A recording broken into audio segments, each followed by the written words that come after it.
they change your neural patterns, immediately you have new beliefs. You have a new way of thinking, you have a new understanding and a deeper connection with who you are. I've seen so many people transform. What you experience when you take plant medicine, you open up your consciousness to a bigger potential, and then you experience an interaction with the spirit. It's with your energy, with telepathic communication. So you send out your question with energy and you receive it back.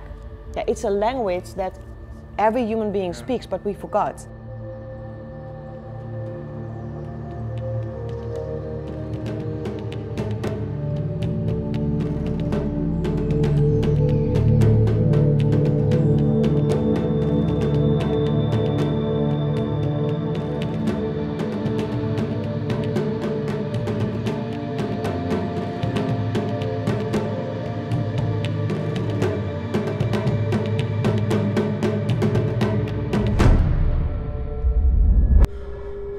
Welcome, my name is Matthijs and you're listening to Injured Dumbass, your go-to podcast if you want to get rid of your injuries and optimize your health.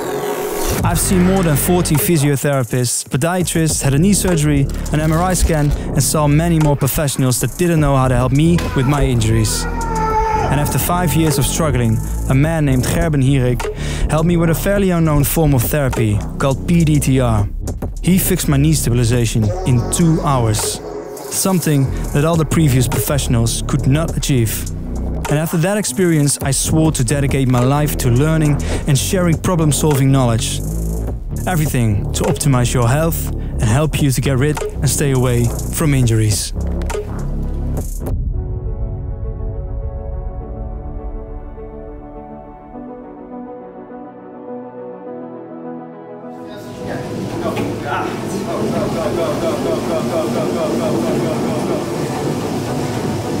Gezondheid draait niet om voeding, maar het draait om energie. Het draait dus om elektromagnetisme opwekken en het is niet voedingafhankelijk. Here comes the crying and the activation of the brain. I have the question for the people who have absolutely no clue what is TRE. Okay.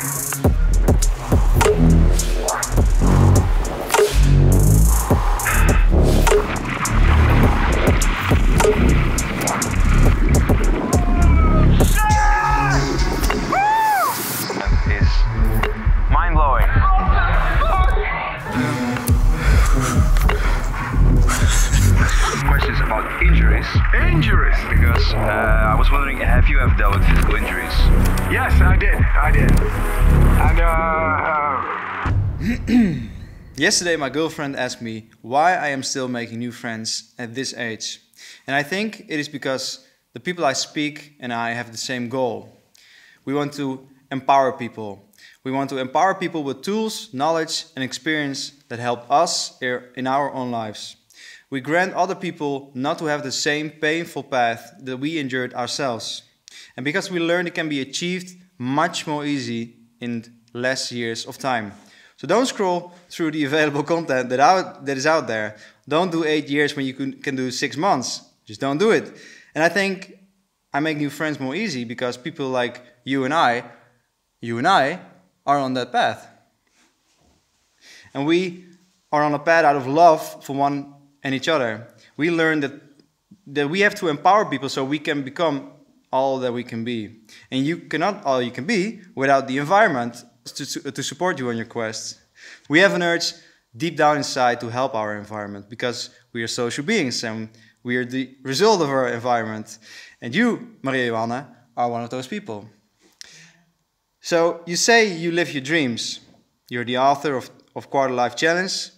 You're a speaker, you're a coach, you're a New York Marathon runner, you're a charity collector, and a person that gets full of life when you check your email box with happy messages of people that you help with their path. You help people connect to their inner being. You help souls to remind who they are. You help people discover who they are and what they want to be in this life. And all of this you thank to your curiosity of growth, to your search and inner urge for a spiritual quest. You and ayahuasca found each other. You found who you are. You found eternal love. You found your acceptance of your inner being on the deepest level that you experience in life. And now you help people with their path, on the path that you figured out yourself. You help them find their inner self and the universe using Mother Nature and ayahuasca. And I can see that you are a light child when I look in your eyes. And I learned that from Ruth. And I can see the universe gave you this path and brought you to my attention so I could help you reach your goals. So, Maria Johanna, welcome to Injured MS. My name is Wow. Wow. So how does it feel to be in Haarlem? It brings tears to my eyes. Definitely. Wow. Yeah, this is the longest introduction I've ever done. But I think it's a very important one because today I will do my third Choco Bliss ceremony. Me too. Oh, nice. But not the third. But I'm going to do it too tonight. Yeah. Nice. But yesterday I also said to my girlfriend, I said, man, if all those people in this world who are leading would take something like this, problems would fade away like nothing. Like, yeah. All you can feel is connection and love, and you don't need all the bullshit of power and corruptness and. Yeah. So why does it bring tears in your eyes? Because like an introduction. Yeah, no, it's really true because it's like we are definitely on the same path and we are on the same mission, and some people cannot see the deeper reason why I'm doing what I do, and it's not always easy to stand for this medicine because it takes a big responsibility, and that's something people don't see. And I feel in your words that you see that it's really used to stand for this plant medicine. Yeah. Yeah. And all the healing, because yes, the medicine takes you to your heart, but it's not only bliss. No. It's also that people need to heal their hearts, and they see trauma and they see pain, and they go into their fears or confrontation, and they have to heal their past. So it's not always only blissful. And all these stories that I've been hearing, and yeah, it opened my eyes also on what's going on in the world. But it's also, of course, touching my soul, and that in a way, I think it's a lot of work. And the other way, plant medicine can do such a fast job, because overnight you can feel as a different person. Yeah. One of the things that I remember, one of the people I also listen to quite often is Paul Chek, and he was discussing DMT and ayahuasca with David Wolf. And he said, man, you can wipe the floor of a monastery with one hit of DMT or ayahuasca ceremony. You can do 20 years of meditation in a monastery and live like a monk, or you can do DMT or ayahuasca, and then you get to meet the universe and you'll know what you are deep down inside. Definitely. Definitely. So how do you feel? How do you feel in life at the moment with all the corona shit going on? Yeah, I feel great, but I also go into my own process, and I see that sometimes when you wake up, your truth can be a lie in the evening. So, truth is changing because you do research, and also in your own process, because I feel like, okay, the outer world is a reflection of my inner world. So I also do a lot of inner work, and I feel like, oh, I would love to share my process, my personal process, but I see like it's changing so fast, and my truth is also changing in a way. My thoughts, my vision, because then I come to different truth or different research, but I'm also spending my days a lot with dreaming. So how would a world look like? So I also just send out an email like, what if everyone would eat Choco Bliss, for example? But how would a world look like if we would live from our hearts, live in peace and harmony, and with another system or without money? Sometimes I'm just spending time, how could this be possible? How would it look like? How would we live? And I love Amsterdam, for example, the city. I've been living there for 13 years, and I think I'm going to move back to Amsterdam, but I also feel it's so unnatural to live in a city. But for me, living in the city is more like a community than in a village that I grew up. Because I feel the consciousness and the people in Amsterdam, they are more well developed, more open-minded. And in a small village, if you're different, then people have an opinion about you, like, oh. So I feel for the consciousness, I prefer to live in the city, but I also see that it's very unnatural, because if you want to step with your feet into the grass, you have to walk for 10 minutes, for example. And then you are in the park. Yeah. So I'm thinking about those things.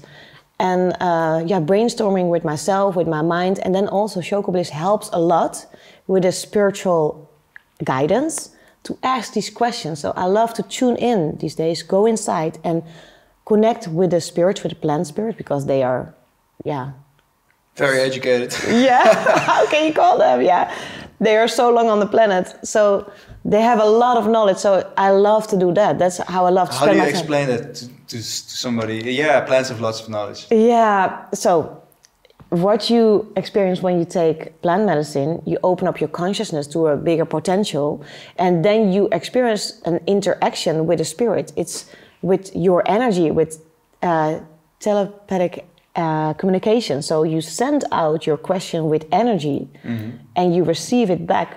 Yeah, it's a language that every human being speaks, but we forgot. And for me, plant medicine opened up that portal again. So I have this gift again. So we can also call it intuition, but you can also like concentrate also without plant medicine and ask your question and receive it back in the energy. But in plant medicine, it's easier and more clear. Do you always have a list of questions before you do it? Never. I've never made one, no. Okay. No, but also no intention?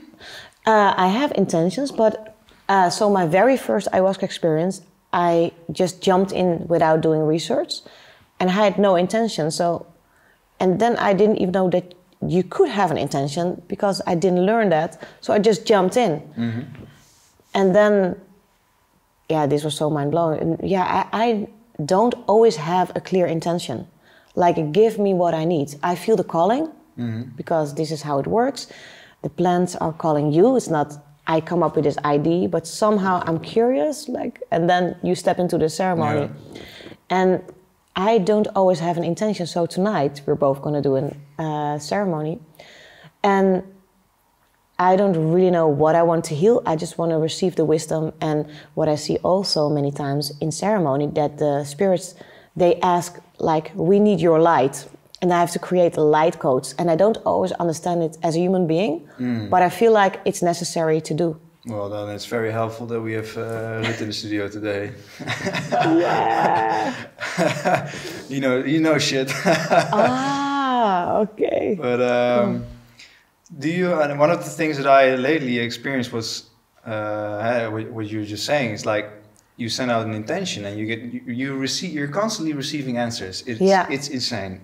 It's like you're talking to somebody. Yeah. But do you remember the answers after? Yeah, absolutely. But I mean, all the answers, or do you have to write it down? No, I try to write down what or draw what I saw. I do differently. I don't write things down. I forget things, but I trust that when I have to remember, I will remember the things. Yeah. So you don't, because you're in such a high consciousness, and sometimes it goes so fast, like whoa. Your brain is burning calories like, man, you're a Ferrari in your brain at that moment.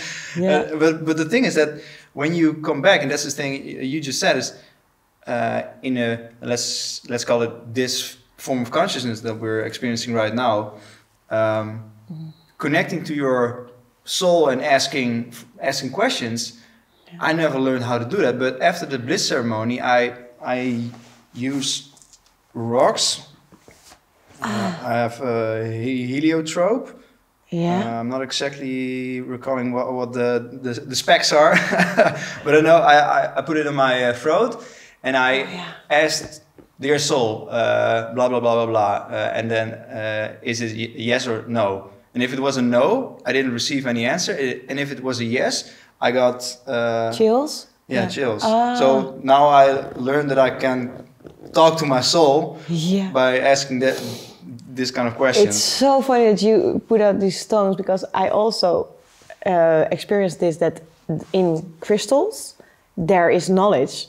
And I've also had a ceremony that I had a crystal in my hand, and all the knowledge came from out of this crystal. Because if you, for example, I don't know if you've been diving into Atlantis, the civilization was living on Earth before humanity.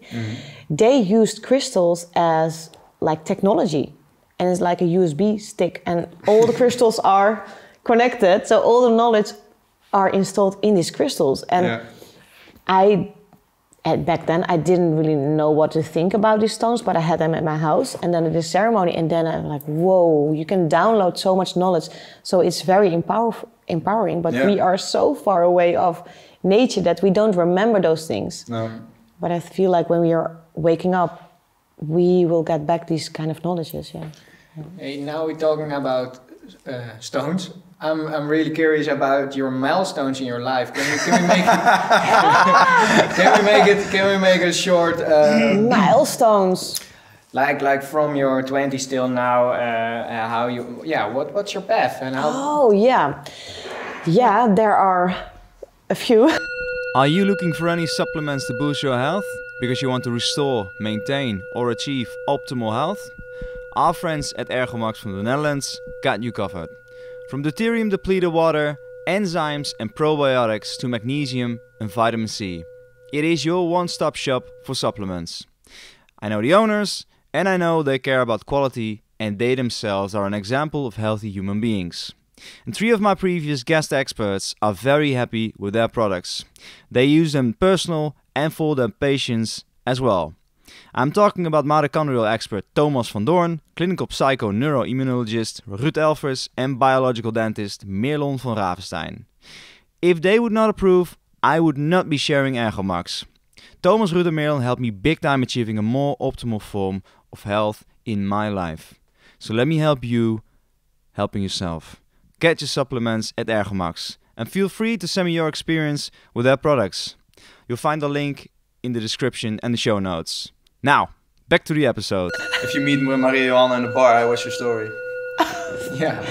I don't know, it's quite long because I love change. I love to live a dynamic life, so there's a lot of variety. And maybe I'm bored quite fast, but I'm also very curious. So that's why, if I start, I grew up in a small village called Zwaagdijk, near Hoorn. I'm born in Hoorn. Oh. And that's are you familiar there?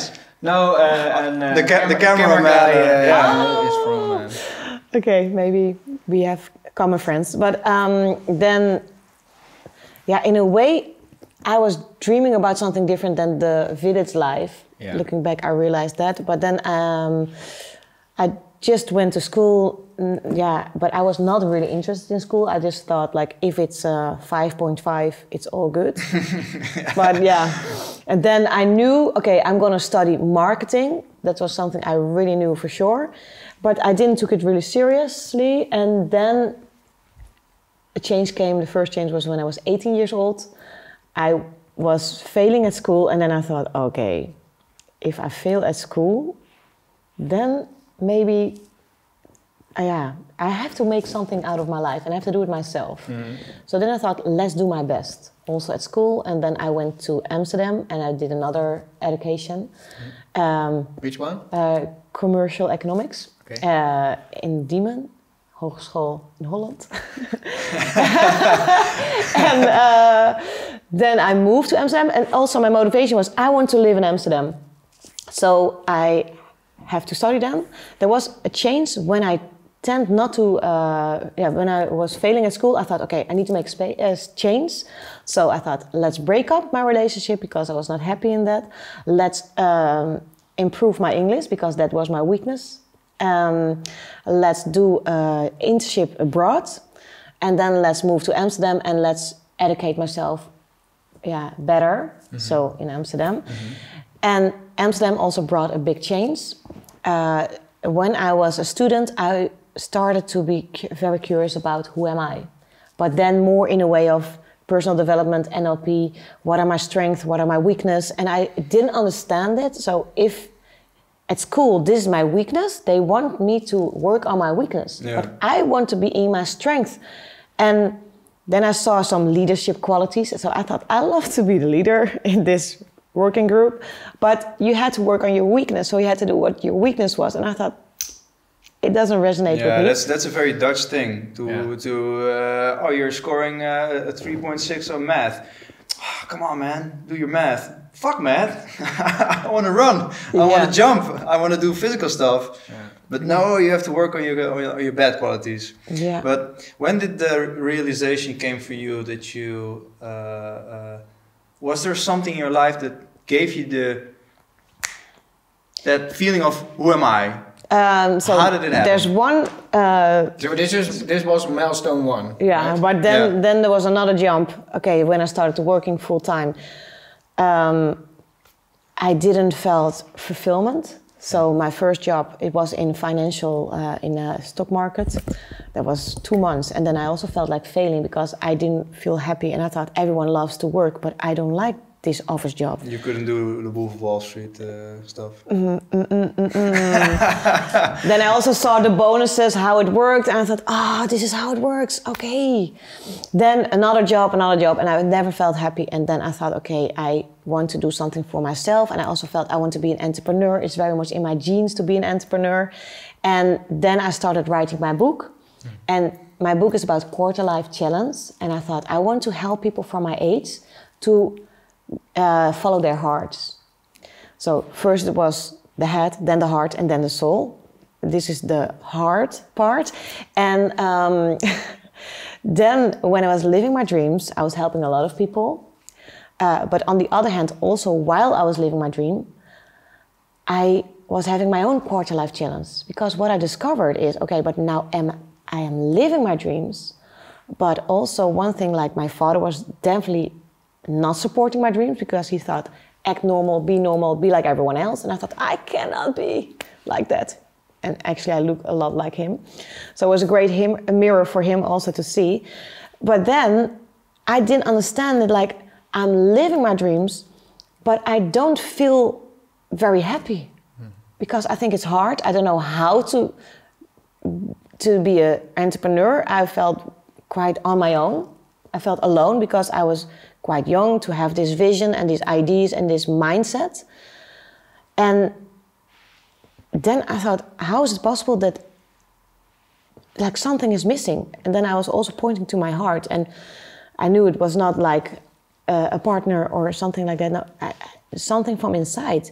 And then ayahuasca came on my path. And that was the big change, because then it brought me to a spiritual awakening. Not knowing that it exists, that you could wake up from life. I didn't know that we were living in, that we were sleeping and that everything is one, but to truly experience that. You can know this from a book or like science, but to experience, to be one with everything, that was for me a complete life-changing experience. Yeah. Nice. Yeah. Yeah. And from that point on, I knew everything has to be different, but how? So that was another, in a way, crisis, because a crisis means the old system is not working anymore. And that's also how I started my book, Quarter Life Challenge. And it's so funny, because the first page on my Quarter Life Challenge is also that I see those who look outside only dreams, but those who will who go inwards, they wake up, from Carl Jung, not knowing what he meant actually. And that's the difference between living and reading and saying you are. For instance, when I learn a certain theory or knowledge, and I repeat the words, and then people give me a high education grade, and they say, "You're a smart man." Yeah. But can you also do it? Can you live what you read? Can you use the knowledge and implement it in certain ways? And that also has to do with feeling, in my opinion. Yes, and that's also the thing that you said. We don't live we live in our heads, in our prefrontal cortex. We're all the time we're thinking and thinking and thinking and thinking and thinking. Yeah. Feeling And that's one of the things that I remember from back in the day is we like to call it hippie butterfly shit. But feeling, I mean, your body is one heck of a system. Use it. Yeah. But people feel weird if they use their own body for knowledge. I mean, we live in a society where we listen to doctors and people with high education. And like those people are our daddies and mamas. They know because they have a high they got great grades, right? You know. Wow. But how would you say, like, okay, use your body? But how would you say, like, use your body? We can do. I have a vision on it, but what do you mean? We can do an experiment. All right, I'll use myself for the experiment. I just recently learned this. You can use your body as a lie detector. Oh, that sounds really cool. So you stroke your meridians downwards. Yeah. So you get out of your head.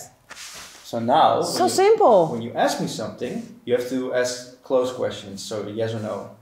Okay. But I can show you. You can also do it on yourself. So you experience stress, tension, trauma, and you want to learn how to deal with this yourself. Well, then this tool is for you. And I'm talking about tension and trauma release exercises, also known as TRE. And in my 9-year healing journey, this has become one of my absolute favorites that I still use today, every day. And it's a very simple yet innovative series of exercises that assist the body in releasing deep muscular patterns of stress, tension and trauma. Created by Dr. David Baselli, PhD. Now, TRE safely activates a natural reflex mechanism of shaking or vibrating that releases muscular tension, calming down the nervous system. When this muscular shaking, vibrating mechanism is activated in a safe and controlled environment, then the body is encouraged to return back to a state of balance. And the beauty is, it is like learning how to drive a bike, so you only need to learn it once. And all my viewers and listeners get a 25% discount. So use the code ID25 at the checkout and enjoy the rest of this interview. My body now wants to go in a direction. To also be in touch with Earth. No, yeah, the shoes have a small, a bit more like this, but all right. So, my name is Matthijs. My name is Johan. Ah. I'm gay. Yeah. I watch porn. I did show publish. I think Mark Rutte is an awesome guy. Are you happy with yourself? Yes, I'm pretty happy with myself. Yeah. You can ask me any question now. Yeah. That's nice. But you have to ask it so fast that the prefrontal cortex doesn't get the time Oh. to think for you. So your body knows. Last time I did, I think 1.5 weeks before, I had a guest named Gene Smeets, and he's a biomechanical specialist. And we were talking about life and where you want to go in life. And I said, suddenly I remembered something that Paul Chek always talks about with his 4 doctor system. And I said, I stopped dancing and singing. And exactly when I said that, my left knee did this. And that's the knee that I injured 8 years ago. Ah. And I used that intention, this knowledge from, holy fuck, I was so passionate about making music, but I completely stopped doing that. Yeah. I stopped singing and dancing. Oh, and this is something I really love from plant medicine. Sometimes I have experiences that I feel like actually life is about that. To celebrate life together, and that we would have to live in, we could create paradise, just have our own land, make a beautiful garden, make a beautiful dream house, and yeah, if you would have like new technology of self-sustainable energy and all those things, but just spend time together, singing, dancing, creating, and yeah, plant medicine is very much connected with music. Yeah. And so many times the plant dance me. So I'm not the one who says, let's dance. They dance me. And They I also have humor. I yeah, noticed. a lot. But what I also learned from that is if the plant is dancing me, how much control do I have in my life? That's one thing. But also, if you listen to the rhythm of your heart, you're always in alignment with the universe. So I feel like we all have a greater mission inside of us. But first we live from the head, the heart, then the soul. Yeah. So what you also say, like in the introduction, you said, how is it possible that you make new friends and the rest of your beautiful story? It is because you live from your soul, and then you meet soul family, and you feel that. And then you just have to listen. So tuning in, feeling your body also, and then let it unfold. But we are so used and trained to have a plan. Okay, this is phase 1, 2, 3. And we need to know all the answers and all the different scenarios. And so from the head, but actually our human nature would be to be in the here and the now without any expectations. Yeah. But we do have it. It's difficult to change this, but I feel like the more you go into your soul, the more you are in the moment.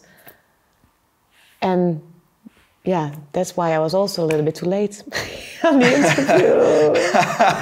Yeah, I don't like that, but yeah.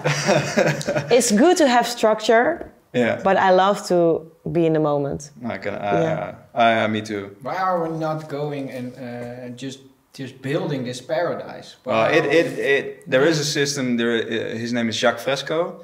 He created the Venus Project. Yeah, and he so knows cool. that our society is built upon scarcity. You need something, I have it, and you give me something so I can feel empowered. And in this society, it's money and it's power. So if I take something away, then you create scarcity. That's happening all the time. And I'm not I didn't study Jacques Fresco's work very good enough, I think. So I should call Thomas when we go balls deep in the Venus Project. But the thing is, I think Jacques Fresco wants to use technology to empower people instead of creating more scarcity. So there's a town. There is a town in America where a computer says, all right, this piece of land, we now need to grow corn or this. And then, then the computer says, all right, now 3 years, we don't grow anything on this because then we'll fuck up the ground. Everybody lives in a house. It's in circles. Yeah. You can do everything you want. You have everything you want. So you won't need to get anything because you have everything. Yeah. So but it's very, very interesting also where we are in the consciousness. Because in January I gave up like my retreats. I left my house. I flew out, and then February, March I was at Bali. But I thought I had to kick off from working, and it was quite hard to do nothing. Yeah. And I also felt so strongly, I don't feel complete when I don't do anything with plant medicine. But so it is in our human nature that we want to contribute and build. So I feel like if we would live in a society like that, a resource-based economy where you help each other. Then it's more like, okay, now you need a house. Who can build this house? Or those people are making the garden, and like I will do the ceremonies. I think we still want to build something and create because we are like part of God. We are creators. It's inside our soul also that we want to create. So it's not doing nothing. No. But it's funny because actually I'm also talking with people about creating this, and it comes towards me. So there's also another thing. So we think many times, oh, we have to create it, but sometimes also those things come towards us, whatever that is the destiny. So I feel like in a natural way, the more we wake up, we would feel this, because also each time I take the Choco Bliss medicine now, I see visions of new cities, new way of living, communities. I got information about that. So, But is it in this time frame? Because I I know, don't know, Rudolf, but I think so. Yeah. Rudolf Steiner, also a podcast guest and a friend, Thomas van Doorn. He is reading Rudolf Steiner at the moment, and Rudolf Steiner already, predicted that we would create a technology that would bring us together, but separate us more than ever before. And we would go into an age of individualism, being very individual. And we would have to learn that becoming so individual will destroy our being. Yeah. And so we're in Steiner thinking we're in the Atlantic stage, and we will grow to becoming whole again. That doesn't sound strange to me, because I also see myself, I'm very individual. So I even think like, I don't even know if I want to build a family, which is human nature, to have a wish, to have a partner, to have kids. I have the same thing. I don't know if I'm going to do that. Yeah. And in a way, I feel like that's strange. No, but it also doesn't happen to me. I don't have this feeling. And yeah, so I have made myself quite individual, even when it's easy for me to love another and to love more people and to give, and but still I don't really feel like let's live together with a man and let's have children. Yeah, so I don't know how the relationship will evolve in the new generations and in the future, because I feel like more and more people are free thinkers and love to have their own space and love to recharge themselves. And the concepts of you are mine and I'm yours, that can also be... it's a possession, you possess someone. Yeah, and that's not healthy. And yeah, I don't know and what I your think thoughts that's pure love. Love is a form of information that translates to full compassion and respecting, to let be. Yeah. That's love. Let it be. Let it be. And do you think it's... do you think that we control our life, or that we are controlled by something bigger? That's such a nice question, because it also depends on where you... where do you focus? Is it... I would say, from my experience, from my perspective, I am not in control, because I many times channel like, okay, what is meant? So at the moment, I don't know where I want to live. And normally I'm quite certain on what I want, and I have no clue. I do have a house in Amsterdam, but I feel like... you can also live in Haarlem. I have a room. I'm looking for a roommate.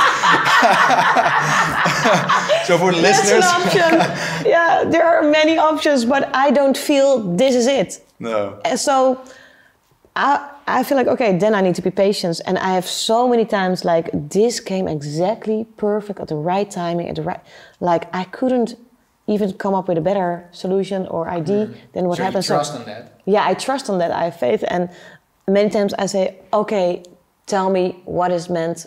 Where do I need to be? And now at the moment for the subject of living, I got no answers. I don't feel where. So then I think, okay, let's go back to my house in Amsterdam, because now I'm renting it out and see from there. But I don't feel like this is where I should be. Yeah. But then it is just not the time. So I cannot control, because for me it's about feeling.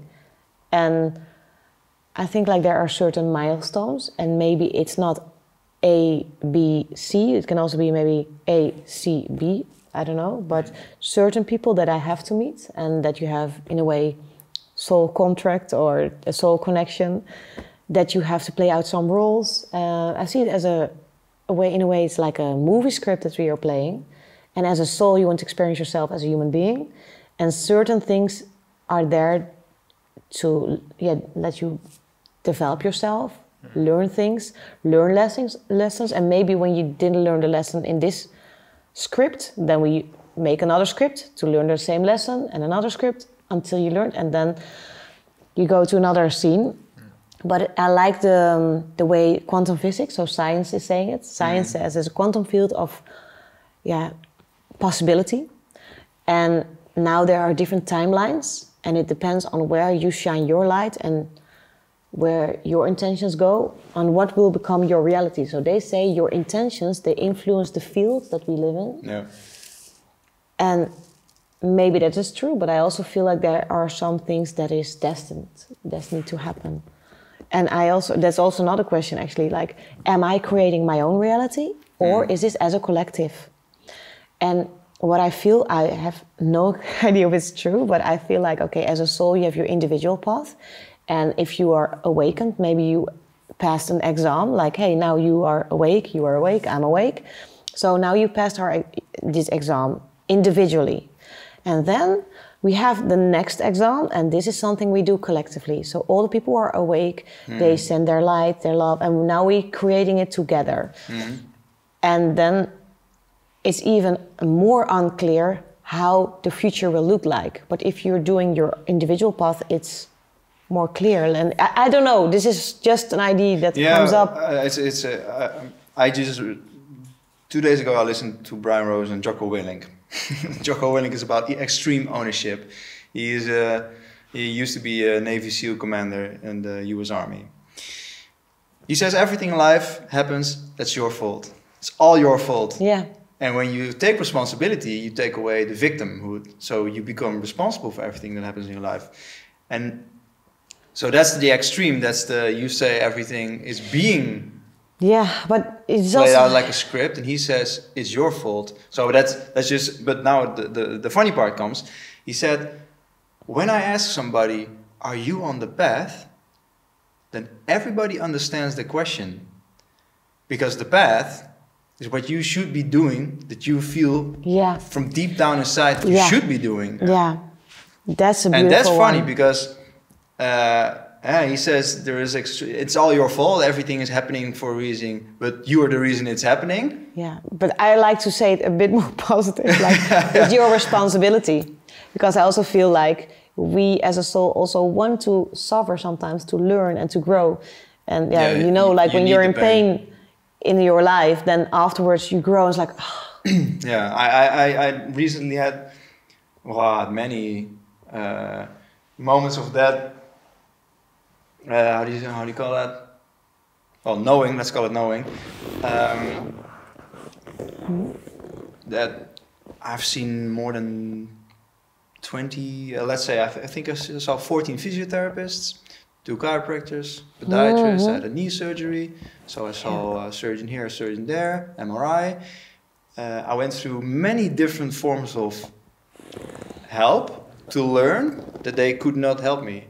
And I could only help myself. Yeah, this is something so important, what you were saying. So I learned that it was the greatest gift they could give me by not helping me, because they didn't have a clue. Yeah. Because they didn't learn to help themselves first. And now I find people more and more that first learn to help themselves and learn that they are responsible for their own health and their own path. Yes. So I used to be the victim. Nobody can help me. Nobody can help me. No, nobody can help you. You can only help yourself. I love so much what you are saying, because we are trained to be independent of others. Now, to be depending on others, but we need to learn back to be independent. And that's why I also love to be an entrepreneur like you, because there you also take a lot of responsibility for yourself, for your financial situation, for your creativity. And I feel that's our nature also. But also what you're saying, like, so as a ceremony leader, I always feel responsible for my participants, but I cannot do it for them. And they will get in ceremony what the plant think they need. And that's such a high intelligence. But as a human being, sometimes like if another person suffers, like, oh, I wish the other person would be happy, but it's impossible. Yeah, you have to let them cook in their own path. That's one of the things that I like. I used to when I studied to be a dietitian, I did food and nutrition, and I was like, you shouldn't eat this, and you're projecting all your own bullshit to other people because you're still insecure about your own health. In a certain way, you're constantly projecting your own reality to other people, and nobody likes your unasked advice. Fuck you. Do you guys also believe that if you have a certain problem or thing that every time is coming back? For example, wrong relationships. That's a pattern. If you recognize the pattern, then you can do something about it. Yeah, and if you stop that, there is a new lesson coming. So there is always something that you have to make better, actually, or change. And if you do that, then the next lesson is coming. Yeah, that's my experience. Yeah. Yeah, mine too. At the moment, I have the feeling like now I learned that I should be conscious about keeping an open mind, not projecting my own reality to you or you. Yeah. Still heal, make myself a better person, so I can inspire others to do so. But I now have the feeling that my emotional bank account is very, it's more becoming more empty and empty and empty. I feel the way I speak is more calm. I have the feeling that my soul is becoming more and more calm in this human body. Yeah. Now I want to fill my bank account so I can make a bigger impact and help other people if they want to, if they give a shit, to not do it in 8 years, but in 1-2 months. Yeah, but I definitely agree on that. That if you learn a lesson, then it's learned, and then another comes. But what do I want to say? I forgot actually what I want to say about it. But how do you experience it yourself? That's a good question. Well, till now, till the moment that I realized, okay, I have to change this. You know that you have a problem. Because normally in the past, that's what you said. If you don't recognize it and you don't know it, you will point to others. I've got the problem, and it's because of school, it's because of the boss, of blah blah blah. But now you recognize it, and it's not their problem. It's my problem. Since I recognized that, I changed a lot of things. Yeah. But I also feel like we learned that it's normal to have a long relationship. I mainly have short relationships, and I see it's also really nice to get to know someone, and that I'm curious, and it's nice, and the thing is that we need to learn is also that you don't project your problems on the other, but you take your own responsibility, and that you have a good time. And I mean, it's also good to share pain and all those things, but the ideas are so strong about this subject. And but sometimes it helps to share your problems, because for example my girlfriend can say on that moment, it's not that big, it's like, so it makes you grounded, and you can make each other a lot stronger. That's so beautiful. There's a big change between feeding the problem. It's, oh yes, it's so heavy for you. Oh yes, I can imagine that the problem is so big. Oh, maybe you should say this and this to that person, and that will help. No, then you're feeding the problem. It makes it better. But on the other side, if the for example, in my girlfriend says, no, you're stop saying that. This is not that big deal, Then it's gone suddenly. Yes. Definitely, yeah. So that's how it works too. It's also feeding a problem. Yeah, and the way you ask, or the stories you tell yourself. Like, for instance, this is the story Osho writes in a book that Thomas is reading. I think he's giving an example of a guy who is puked out by his family and loved ones. He only has $2 in his pocket, and he lives on the street. So what he says is, great, I don't have to behave in a certain way to people, because only then they will love me. I have $2, great. I can only make more money now. I live on the street, great. Nice time to get to know myself better. So what stories, what reactions do you have internally? Your parents' one. I mean, from 0 to 7, you're living on theta wavelengths in your brain, and you're just in a constant form of hypnosis. So you're a big sponge, and you're doing everything that they do. So all from generation to generation to generation, all those stories that people tell themselves, their realities, is shoved in your subconscious mind. And here you go. Have a nice life. And then Maria Johanna comes by and says, now you have to take Choco Bliss and Ayahuasca, motherfucker. And then you get to speak to your subconscious. And then you wake up. It's also the discovery that there's so much more that we see with our 5 senses. And then to develop your 6th sense, and to live from a deeper source, what you're also experiencing. So how does for instance, people can have the services that you grant right now. Are you're doing ceremonies, or you don't do the ceremonies Have you anymore? stopped doing it? This is a difficult thing. Because it's a gray area in the Netherlands, I believe. No, yeah, so what I do also is when I do my own ceremonies, I get guidance, of course. And in this case now, I did a dieta, and dieta is next level in ayahuasca. And this is also, yeah, most of it is for people who guide ceremonies, to develop your soul, to become a stronger guide in ceremonies. So then you diet a master plant, and in this case it was Noyarao. And Noyarao is also seen as the tree of life, the highest tree of the jungle.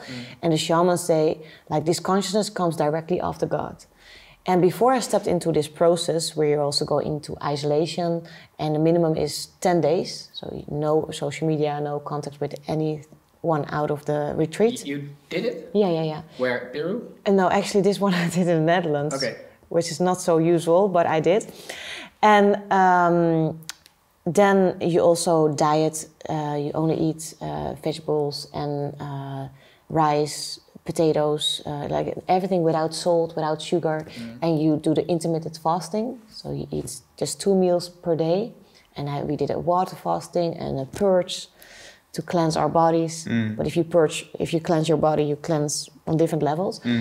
But in this process, I got such a clear guidance for my future. And there I saw that I had to stop doing my ceremonies. This was in August 2019.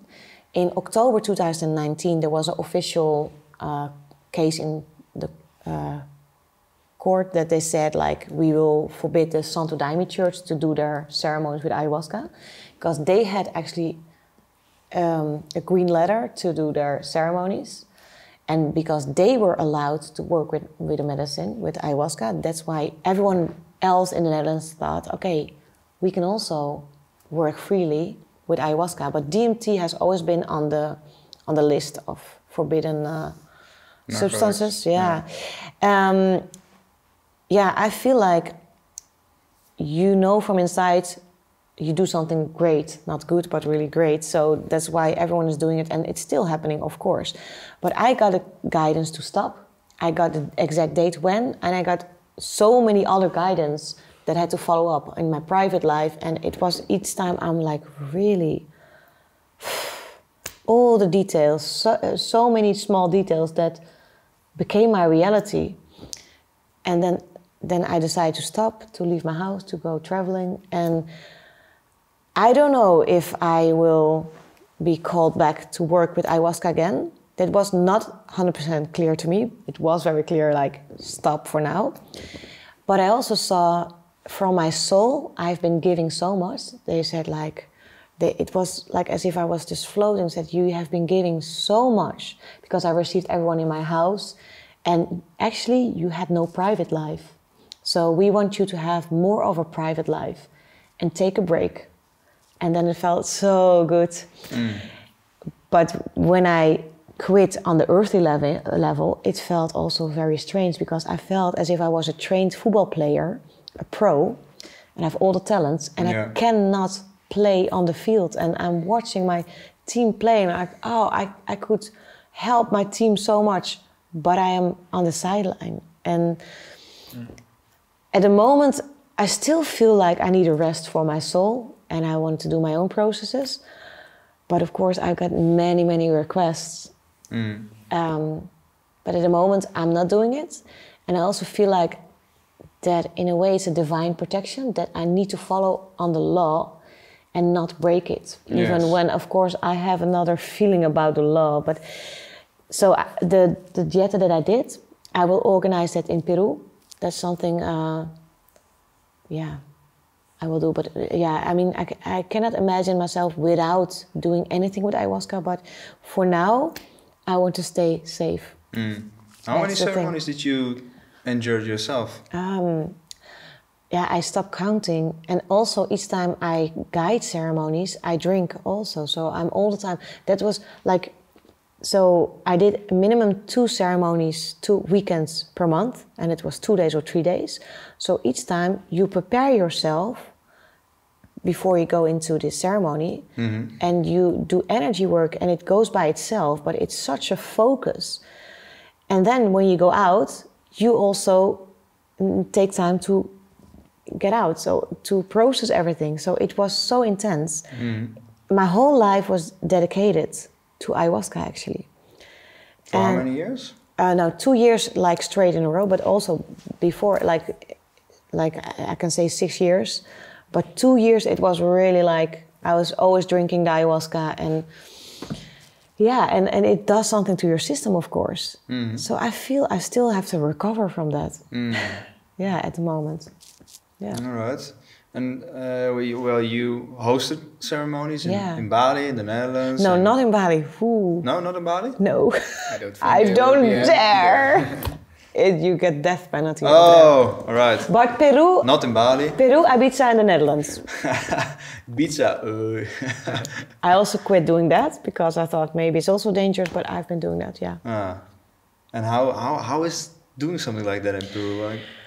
Like it has some freakish magical... Actually, the best thing I can imagine. So yeah, my love is so big for the plant medicine, for the spirits, for like, because you are so much more than a human being. And if you step into this higher potential and more love, it feels really great. I even think like, if people ask me, have you ever had a bad trip? I would say no, but of course I had, but I don't call it like that because I learned so much. Yeah. And even when I'm suffering during ceremony, I can still enjoy the suffering. Yeah. Masochist.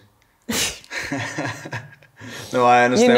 You know what I mean. Yeah, I exactly know. And it's also very important to also say it and tell it to yourself. There is nothing like a bad trip. It's everything that you need at that certain moment in time. We both watched this documentary, right? Yeah. Where it's also about. There's a big difference between bad trip, like from real drugs, like chemical drugs, and a thing like this. This is not a bad trip. Yeah, I was thinking about that as well because I use lots of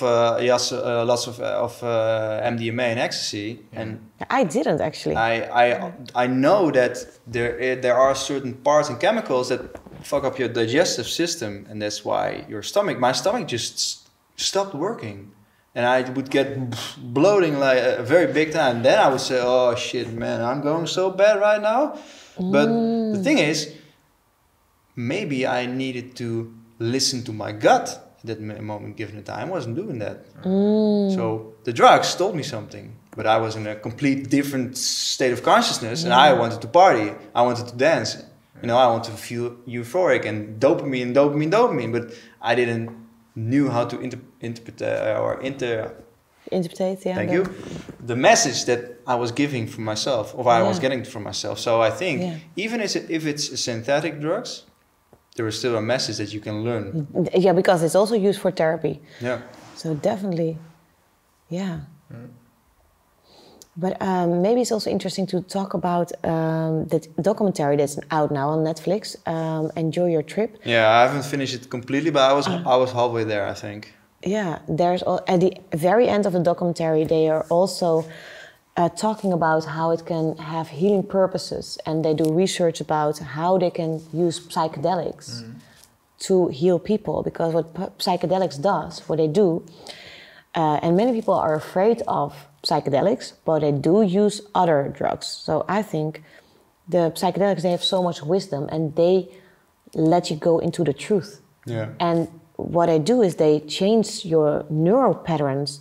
So immediately you have new beliefs. Yeah. You have a new way of thinking. You have a new understanding and a deeper connection with who you are.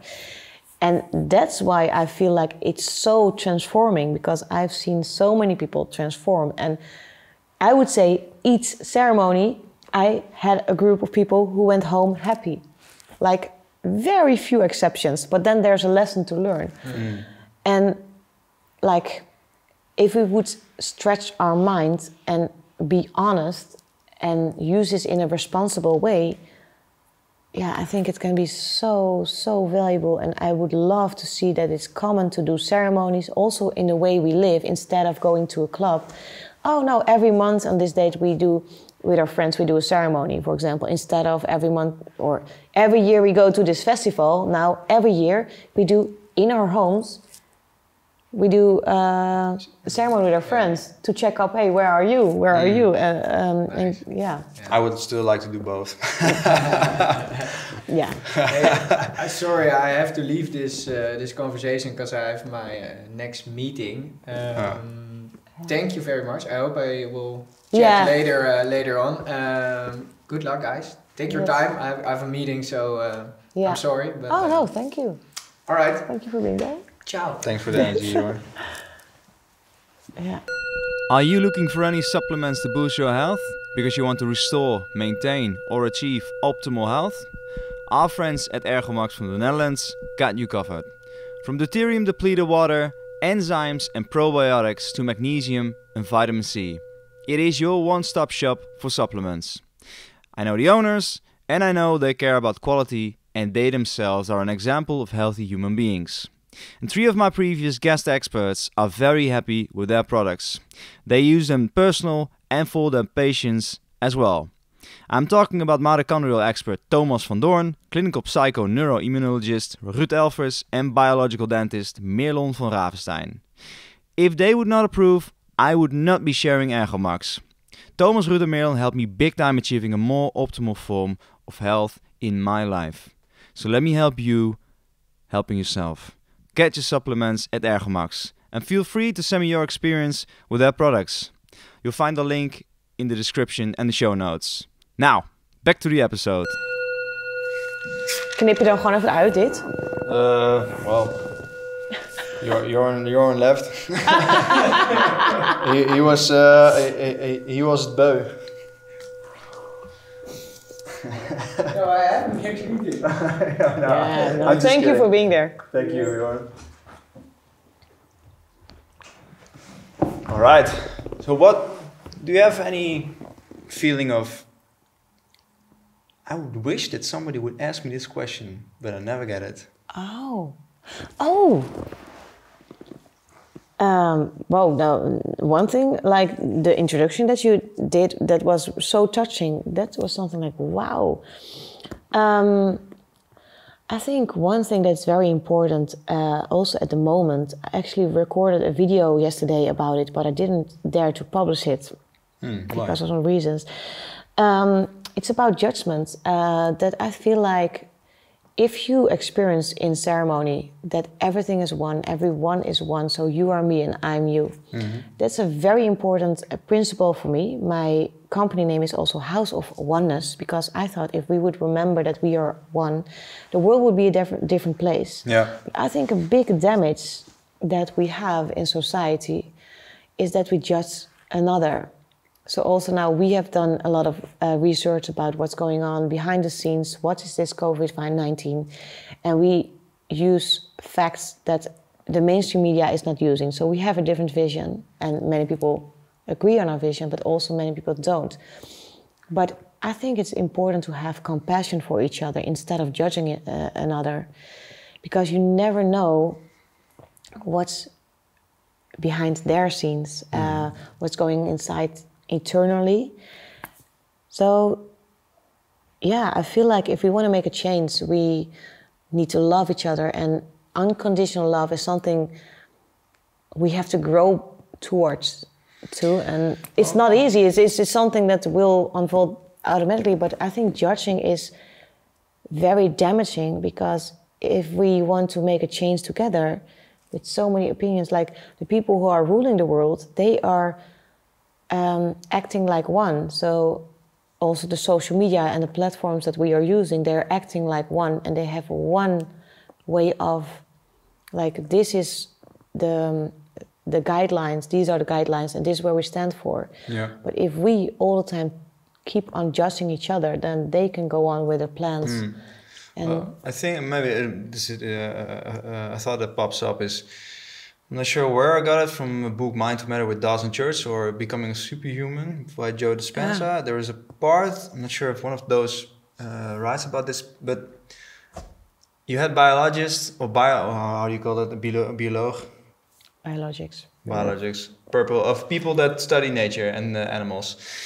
In Asia, they followed a group of apes, of monkeys, and one of the monkeys suddenly figured out that, hey, if I take a sweet potato and I wash it in salt water, I love this story. I love this story. Yeah, finish it. then it's much better. So after weeks, days, I don't know, other monkey thought, oh fuck, I need to do that. Yeah. Then, oh, that's good. And suddenly the whole group started doing it. Yeah. And then the people who studied the monkeys, they found that in other parts of the world, the same breed of that certain monkey, a particular monkey, started doing the same thing with sweet potatoes, but they never met each other. Yeah. They were not seeing what happened. Yeah. But that's global consciousness. Yeah. That's quantum. That's quantum Goosebumps. physics. Yeah, because also in old civilizations, they built temples in alignment with the universe. And they also never met, but all these temples are Right. similar. But my thought was, if you learn to love yourself, you don't need to love any other one, because you already love yourself. And your consciousness That's a beautiful one. will float. Because now, for instance, people would say I'm a conspiracy theorist, and a big one. But I say I'm just very like, how the fuck do we want? Why do we need 5G if we can already download shit? And there are so many studies that prove that it's so fucking damaging to Our your cells. bodies, yeah. But when you say that, no, you're a conspiracy theorist, whatever floats your boat, mate. But if you learn and you are, then your vibration will impact the quantum field. So if I love myself, if I live the life that I think is a good life, and I respect the way you think, I just don't think it's a very wise idea to do certain things. But that's okay. That's your choice. And I just do my part. And if I change my own story, my being, that way I'm already impacting that person. Because when I step into a room, when you step into the room here, I noticed I was shivering a bit, like not like I'm nervous, but my muscular tension was shaping. There was a shift. And I also had that same experience with Ruud, Merlon, Thomas, and Jean after a seminar. We went to a restaurant, we had dinner, and suddenly I felt so much energy. I thought, holy shit, these people, these are my people. Yeah. So, that's my, Yeah, my thought. that's a beautiful one. Also really great to share this. Yeah, so where we go one, we go all. Yeah. And if you Anyway, change your internal story and you already know, and if that is what the planet needs, it will do. Yeah, and so then also coming back to his question, I feel like there's a greater force guiding us. Yeah. Yeah, I believe so. I believe so too. I believe so too. Yeah. So that was the question that nobody asks you. No, this was just something that was going on in my mind. But what question? What is the first thing that pops up? Don't think. Now it's like, how is it to guide all these people who come into ceremony? So, so how is it from my perspective when people come in and go home afterwards? I think not many people ask that to me. They're more questioning like, how is ayahuasca? What can it bring to me? Or what can Choco Bliss bring to me? How does it work? All those things for themselves. But I think not many people ask, how is it for me to do this work and to spread this work? And how is it for me to guide people in ceremony? Because I feel like when you work with plant medicine and you help others, it makes you also very vulnerable. It makes you vulnerable? Yeah. So when I was guiding ayahuasca ceremonies, for example, to zoom in on ayahuasca, I would definitely say that I dedicated my life for that. And so my whole house I was living actually there in a very beautiful place, yes. Because of these ceremonies, it was my ayahuasca house. I was always, when I was decorating my house, I thought about the people who came in. So I thought, okay, when people come in, there was a quote what I love about my house is with who I share it with. So I thought they need to feel welcome. And quotes everywhere in my house. I thought it has to be inspiring, not only for me. The house was vibrating my identity, but also I wanted to be let it be a space that would be inspiring. And I had different places in my house that you had just a couch to sit. I thought if people just want to, like on every floor there was a couch where you could sit and share an intimate conversation, for example. I had 3 floors. So there was always in my mind, how would the others. And okay, like there had to be fresh flowers, like so many details that I was thinking about, and I think people were appreciating it. And for the spiritual world, people don't really like it the way I did it, because I did it a bit more high class, not even very, but just a bit more. But I put all my love in a lot of details because I care about that. So I wanted to care, to give my care to everyone else, and I wanted to give my very best. But what was hard for me, but also still now, I always want the best for everyone else. And this is a basic thing that I'm born with that I want the best for everyone else, but not everyone is wired like that. Some people don't want the best for me, or they have negative thoughts about me or judgments about me. But from my perspective, and it's also good that people have that, because then you can check in and feel like more deeply, no, I am good as I am, I do good, and you can learn from that. So I think negative comments are also very helpful to grow. And judgments from others, you can grow from that. But to receive these people in my house, from my perspective, I cared about every one of them. And it was not like, yeah, of course, you cannot, I always thought, I remember everyone, but it's not true. It's like, then I have a name, for example, I have a phone call, a name and then a story, and it's like, now I remember. But yeah, it's just a huge responsibility and a dedication. It's, yeah, so yeah, nobody's really asking me that. And yeah, I like to also make people aware, like, and also the cooking process. If you cook the medicine, it's 3 days cooking. It's all complicated. It's everything matters, every little detail. And also with the Chocobliss medicine, it's also it's a long process to make it. You also do the cooking? No, for the Chocobliss, I don't do it myself. So the Chocobliss is made by a very special man, and he doesn't live in the Netherlands. But he is an alchemist with plants. He has so much love, care, and knowledge about plants. It's insane, because this is one thing, but we have much more that we will develop. So this is just a start. But I also see, like, he created the Chocobliss medicine, and it is as if he made his own realm, his own universe, and I need to protect that. And it also feels like, okay, I want everyone to experience this. That's one thing I really feel like, wow. And the people who feel the calling, they will do it, of course. But also sometimes I'm like, can I really do this? Is this safe? Can people take their own responsibility and all those things? But from my soul and from my feeling, it's like, do it, get it out, spread it. And I think it's the perfect timing. That's something that goes through your post or your mail thing in the door. How do you call it? Yeah. Post hole, I don't know. Yeah, it goes straight through it. Here, have some bliss, bruh. Yes. I think it's also funny in the modern world and then the old civilization, the knowledge. But this man who made it, it's so specially made. I have so much respect for him, because I know how to cook medicine, but this is so special because the plants also, so the capi from the ayahuasca, which is the male inhibitor, it makes it possible to be in the here and the now, but it's also a natural antidepressant.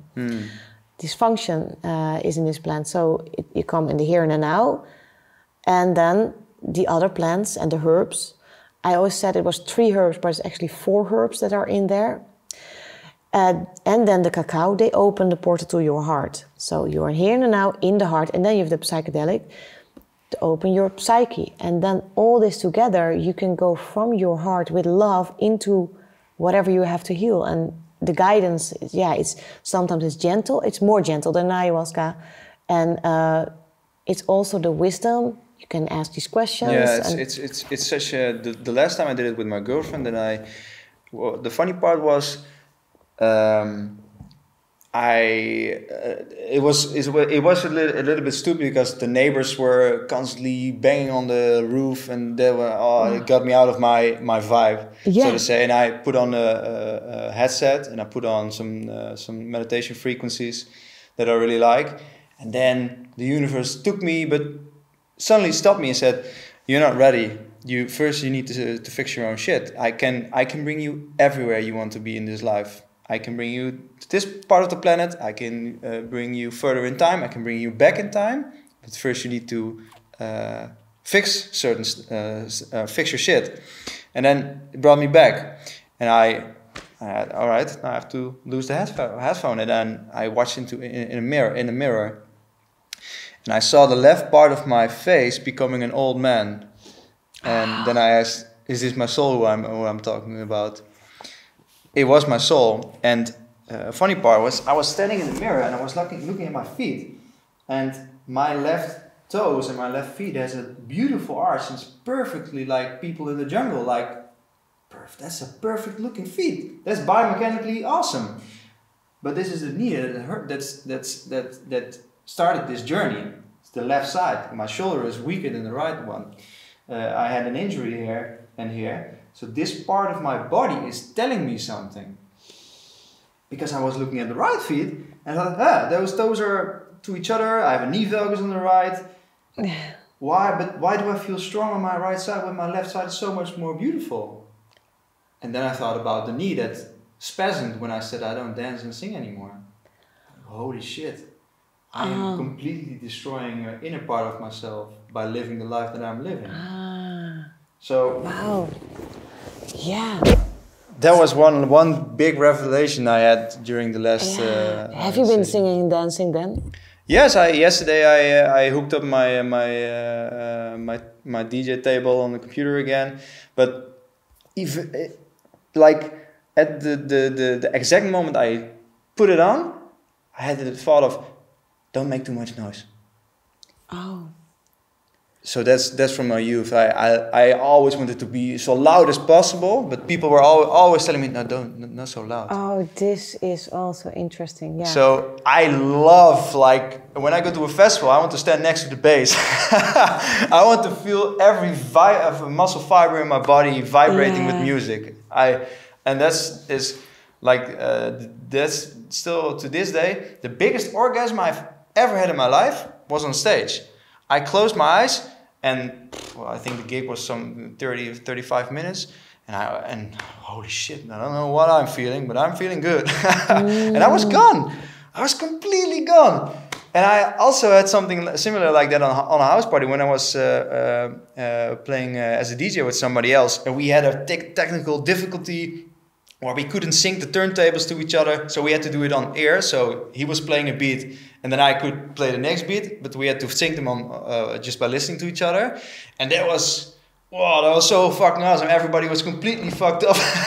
There was smoke in the room, lasers in a small living room at somebody's place. But it was just people experiencing life at the same vibration. Oh yeah. That's what I like to do. Yeah. I like to give people the chance to experience something like that, and that's what gives. So we need to do a Choco Bliss party. You're the DJ and a Choco Bliss party. I don't know. I don't know if I'm ready for that. I wouldn't use Choco Bliss for a party, but I think. but that was one of the things that I had in my last ceremony. In the first, I had more. I was traveling so much, and it was like the universe thing. Take everything you need, so you can be all you can be, so then you can give back. That's a beautiful one. Can you repeat it? The universe told me, take everything you need, so you can be the best version of you, so you can give everything you can. That's nature. Like a plant, it takes so it can grow, and then it gives back. Yeah. And that's so beautiful. Nature, I mean, the Ruud explained me why in nature being selfish is very important, but being selfish is also a very important part, because if you're not selfish, if you don't take care of yourself first, you cannot take care of anybody else. But being a narcissistic being, that's harming the rest of the world, because then you don't have any intention of ever giving back. And that's what you see with top leaders, like let's say Bill Gates. Bill Gates is one heck of a narcissistic person. He doesn't do shit out of love. Yeah, and I also feel like, so that's why I think it's so beautiful that the plants are there to let people wake up in their hearts. Yeah. And then, yeah, slowly, we will create another reality. Yeah. Because then the basic principle of you are me and I am you. So how do you think of that when I'm sitting here? Do you think I'm you? How does No, that it's translate? not. No, it's not like that. It's It's not like that for me, because of course I am in my human consciousness. So if you open your consciousness, then you can really feel in the moment, like you are me and I'm you. So of course it fades away when you're, and you also fall into the trap, and you also sometimes it's not that you become immediately a perfect person. No, so I also forget that, but I forget, but I don't forget.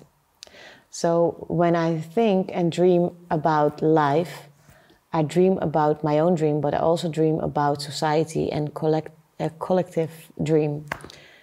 And when I want something for myself, I'm more happy when other people are also happy. And I think you also experience this when you live more from your soul. It's like, okay, you interview me, it makes you happy, it makes me happy, it makes people watching happy. So it's win-win-win. Yeah. You see many times that you take actions on, it's not even win-win, it's win-win-win. Yeah. I hear myself saying that so much. Like, oh, everyone is happy. This person happy, that person happy, that person. Yeah. Everyone is happy. Oh, yeah.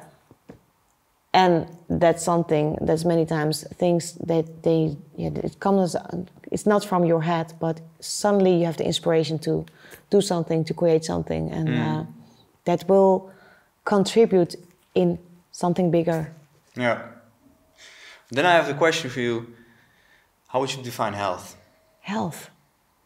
Yeah, I also see that health, it's not only physically, it's also mentally, emotionally. And so many times when you go into health problems, you see that the root is emotionally. That's what I see many times also in my work, that people, for example, in ayahuasca, many times people purge. And by purging, they, as one example that comes up at the moment, there was a woman who could not smell. But if you don't smell, you also don't taste your food. Yeah. And during ayahuasca, she had to purge and purge and purge, and she kept on throwing purging. up, or? Yeah, throwing up, Yeah. throwing up. And then suddenly she thought, I smell. And then she could smell again, and then she could taste again. So you also said use your body. So traumas and things are installed in your body. Your body remembers every fucking second of your life. Yeah. Every second. Yeah, I also saw that with other spiritual work, that I've had an accident and that suddenly this therapist was asking questions and I was doing a colonic, and then that came up like, Or another example, I just recorded a video together with Rubiena about Choco Bliss, and she had a bladder infection. And then she thought, bladder infection? But it's such a long time ago that I had that, and why is it coming up? Then she did a Choco Bliss ceremony, and then she saw that she was having this not only for her, but it was representing the suppression of feminine energy and female qualities in the world. And she had to do this inner work, not only for herself, but also for the collective. Yeah. Wow. Yeah. That's very nice. I had a similar experience lately where I did a family constellation. Yeah. And because I was not being able using the left knee, so I couldn't run anymore, and so I started doing fitness, and then my shoulder got beat up, and my elbow, my jaw. But the funny thing was that I learned in the family constellation is that my shoulder pain was trauma from my mother. My knee pain was a trauma from my father. And So I was being able to give back their traumas right now, and I also learned that I coped with, for instance, with my dad. He was always like the Oedipus complex, where when you have a mother, you have a father. Oh yeah. Mama gets a child. Papa is jealous because mama gives more love to the child, especially when it's a boy. And in nature, that's why lots of the daddies kill all the children of the previous male. But you get competition. So my father was a very masculine, competitive person. So what did I do? I coped by being injured. So I would not have to measure myself to him. And all those kind of things that I learned along the way there's so much logic and simplicity in the systems that we create for ourselves. Yeah, but so then coming back to health, what is health? It's not only the food that you eat. No. Or the sports that you do, or the physical thing. It's also emotionally and mentally. It's all connected. So the holistic principle should be more well known, and I think many people are also experiencing this, that it's spreading, and it's not like, okay, I have a pain, and if you talk about mental problems, health, there are so many people who are dealing with depression, and I also feel it has to do with not living from your soul. But it's just because they don't remember who they are. So they didn't open up the portal to their soul. It's blocked. Their heart is already blocked, so it's the head. And maybe from also the generations before, or whatever they experienced to be traumatized, or many reasons to become in a depression. But if you are not connected with the heart and with the soul, then you stay there and you take the antidepressants, and it's just... Yeah, that's like putting bandage on a cut, on a sick ass wound. But I think, that yes, you can have a blockage here inside mentally, but you are a product of your environment. So if you're constantly living in an environment that it's filled with artificial light, with artificial vibrations, internet, with food is information. It's telling your biological clock, hey, what time of the year is it? Are we living in a very large light cycle? For instance, when you eat a banana in the summer or in the winter, your biological clock is reading the information from the banana and thinks, hey, is it summer? Oh, yeah. Oh, fuck, I need to produce more of this, and this. All your organs work on information from your environment, on magnetism, light and water. So if you don't know that you are a product of your environment, because everybody knows, hey, how do you feel on a holiday where there's lots of sun? I feel so relaxed. All right, now you sit inside an office 8 hours a day, and you're sitting stuck in traffic. You're sitting inside all the time. You're eating food that is not organic. So what particles of information from your environment are you putting in your own system? How does that make you feel? Yeah. So I think the most easy thing of health is go run naked in the sun in a forest. Okay. Yeah. Okay, let's do it. All right. Yeah. But that's the funny part is that we were not human anymore. Well, we are human, of course, but we don't do human stuff so much, I think. And it is also funny in this period with the coronavirus. I've never been spending so much time in nature than I ever did. So every day I walk in nature, but before I was too busy for doing that. Yeah.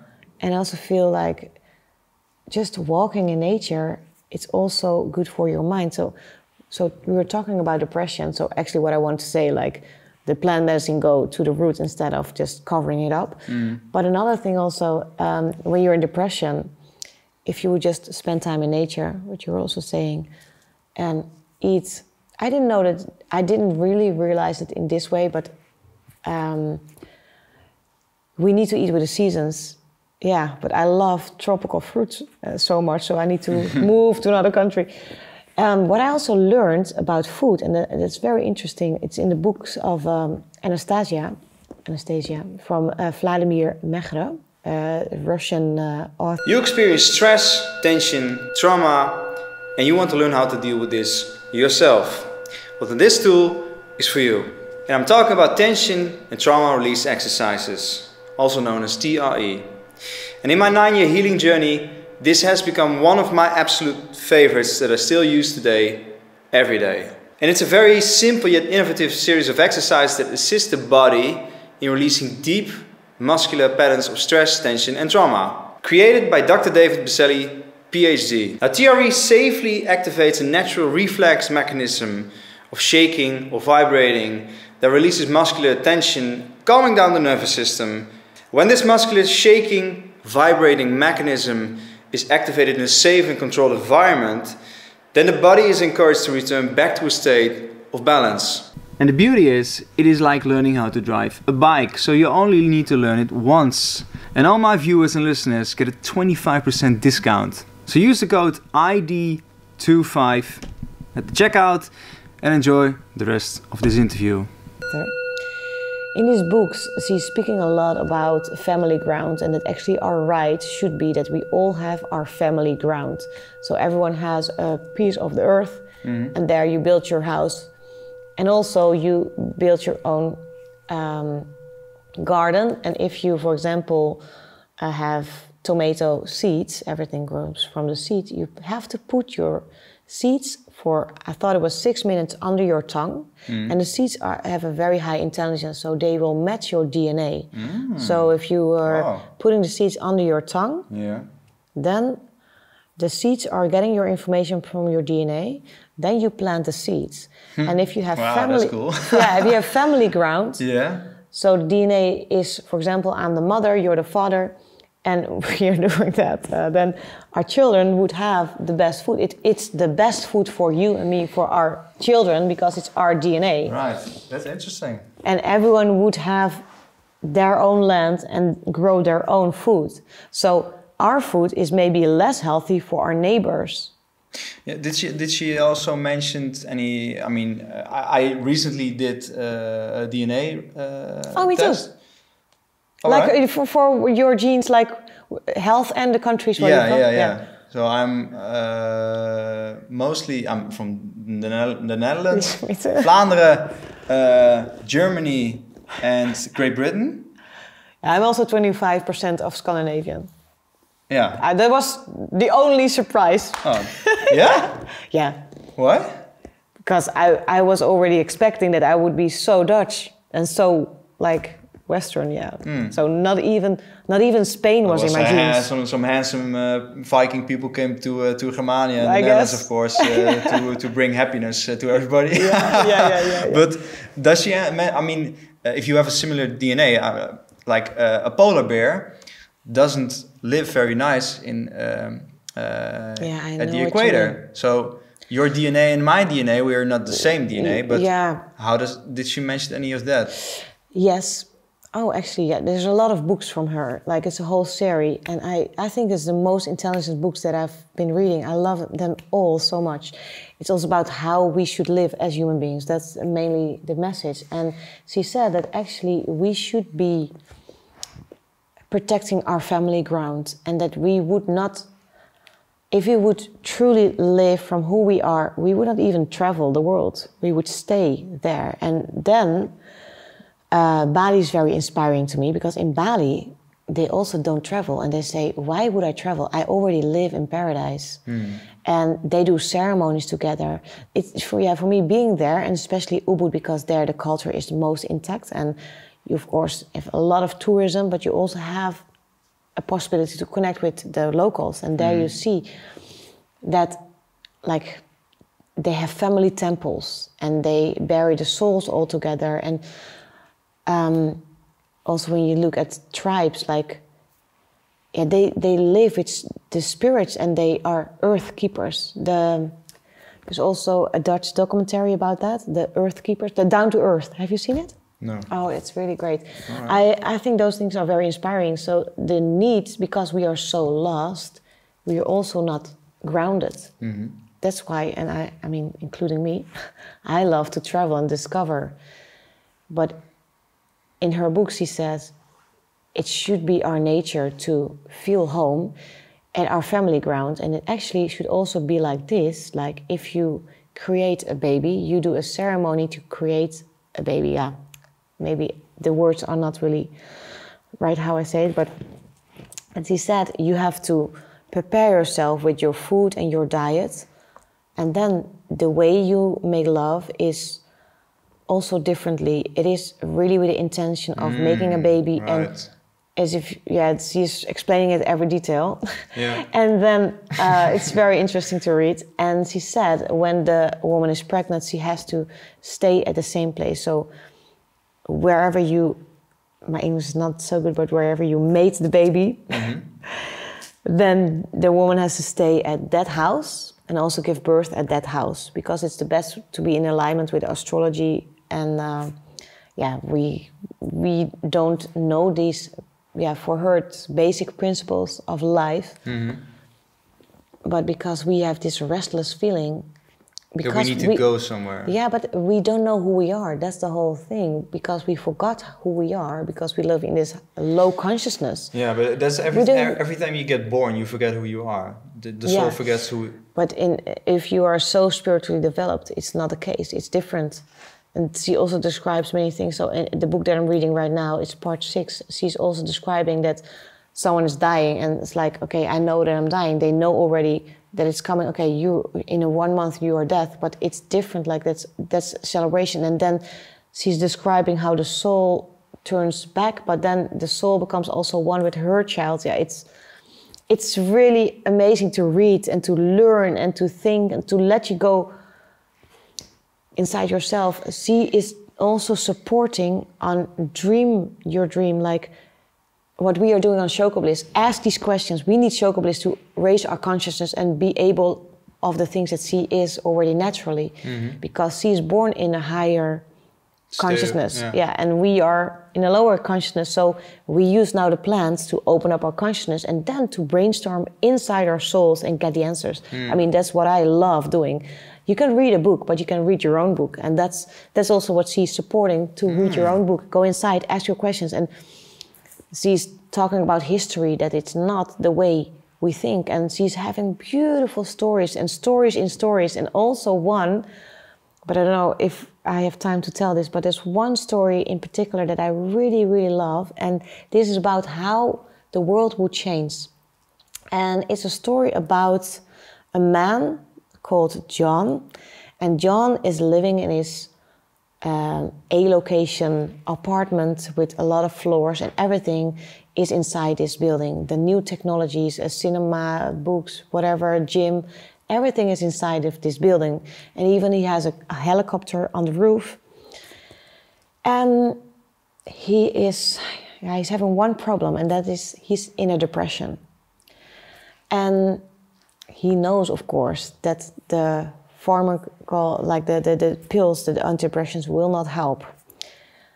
So he's just in his house, and for 4 years he did not leave his house, didn't left. And staying home, sometimes once a week he has a gathering with his company. And he's thinking about the future. And he thinks like, okay, the new generation needs to know about my work, so I have to ask my son I have to educate my son about how the world works, and to bring my company, how do you say it? Further. Yeah, to the next generation. Right. And he is very, very rich, very, very rich. And he's asking his son, like,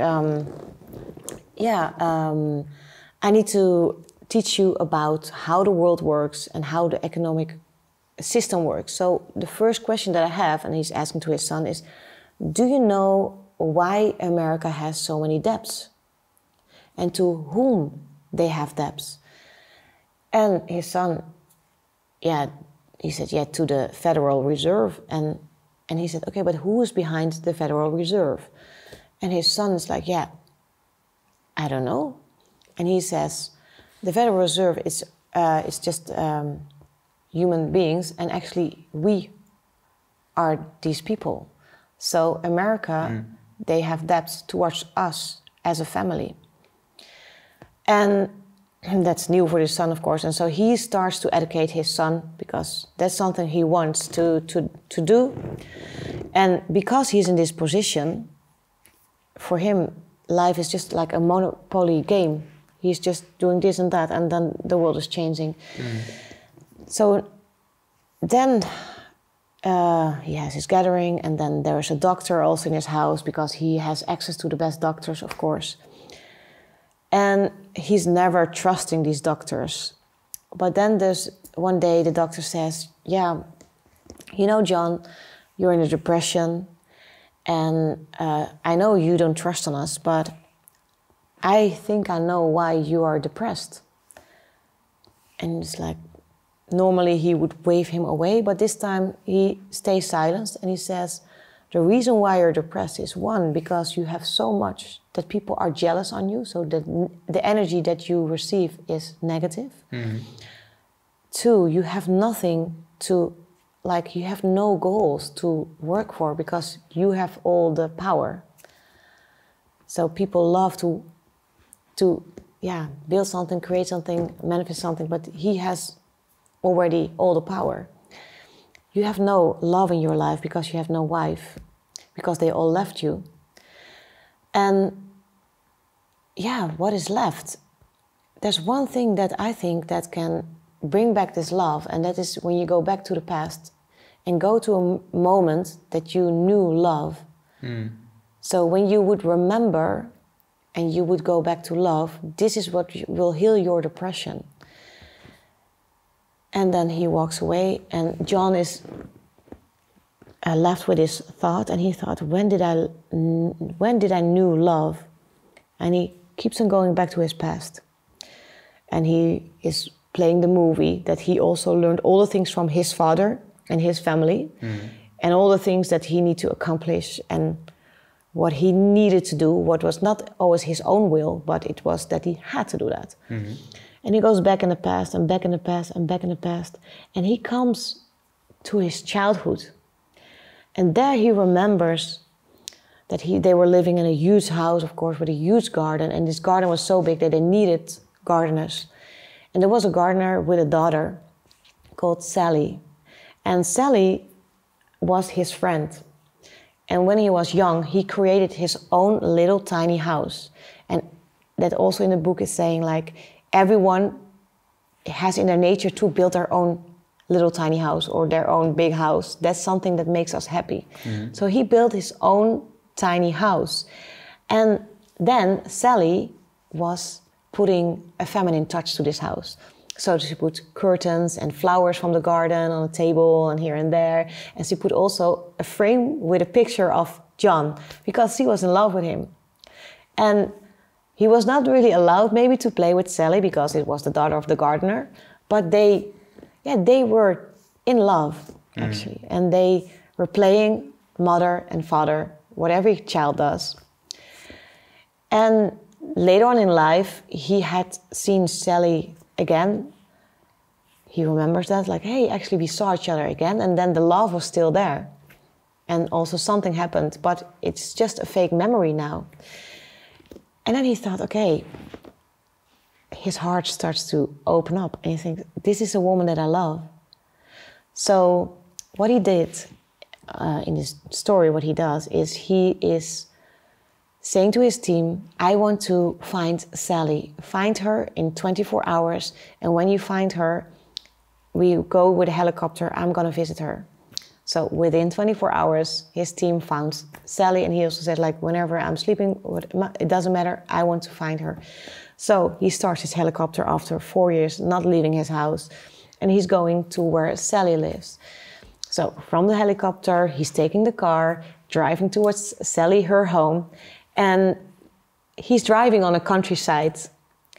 So driving on the countryside, and then he sees a very cozy house with a beautiful garden where she builds her own vegetables and everything, fruits, her own food. So he goes towards Sally, and they are, of course, much older. They haven't seen each other for 40 or more years, let's say, something like that. And then Sally sees him, and she's so happy, like, hey, John, like, I've always been waiting for you. And now, finally, we meet again. But I knew this day would come, because she is in contact with a spirit. So that's a surprising meeting. And then she's showing everything to John, like, this is where I live, this is my garden. And of course, she also learned that from her father, to grow things in the garden, to create a paradise. And then she's talking about, yeah, I'm a bit sad because, you know, some investors, they bought all this land and there will be fabrics all over, but there will be so much pollution and I cannot grow my own food in this dirty air anymore, so I have to move. And also my son is having problems with his company and financially problems. And so he's just listening, and he thought like, okay, I have the power, so I need to do something. But first he says, I need to show you something, John. Look at the back of the garden, and there is exactly that tiny house that they had in their childhood. He said, look at this this tiny house that I have. And it's like, wow, it brings up the memories. So he becomes more in his heart. And when he opens up the door and he goes inside in this tiny house, he sees also a framework with a picture. And he thinks, it looks like me, but it's not me.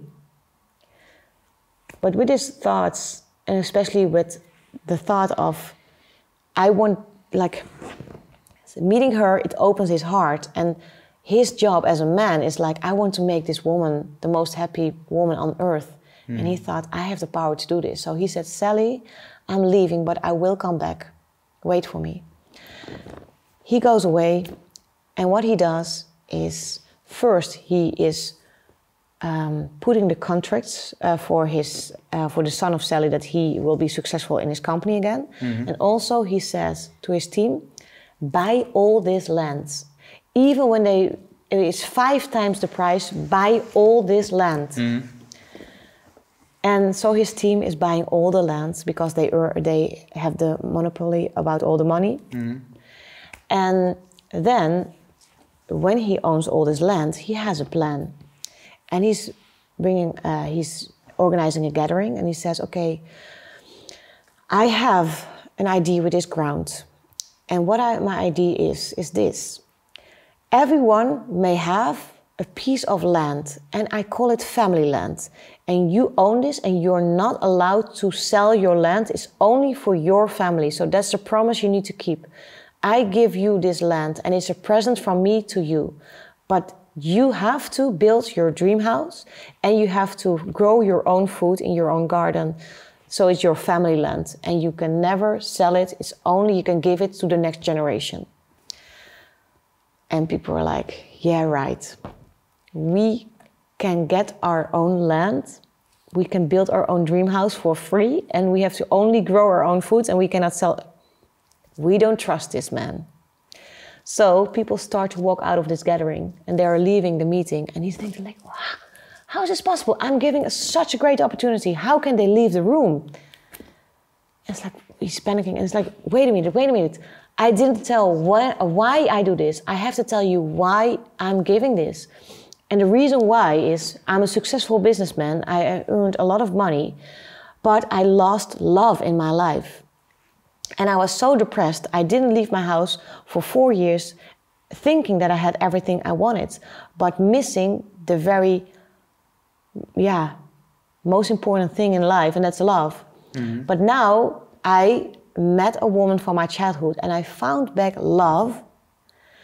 And because of this love for this woman, I'm giving this land, because she told me the story that she would have to leave her house, her dream house, and leave her ground because of the fabrics who would come here. But I buy this land out of love for this woman. I give this to you, and I want you to treat this with love, because then the woman of my dreams, my biggest love, who helped me to get out of this depression, will be the most happy woman on the planet.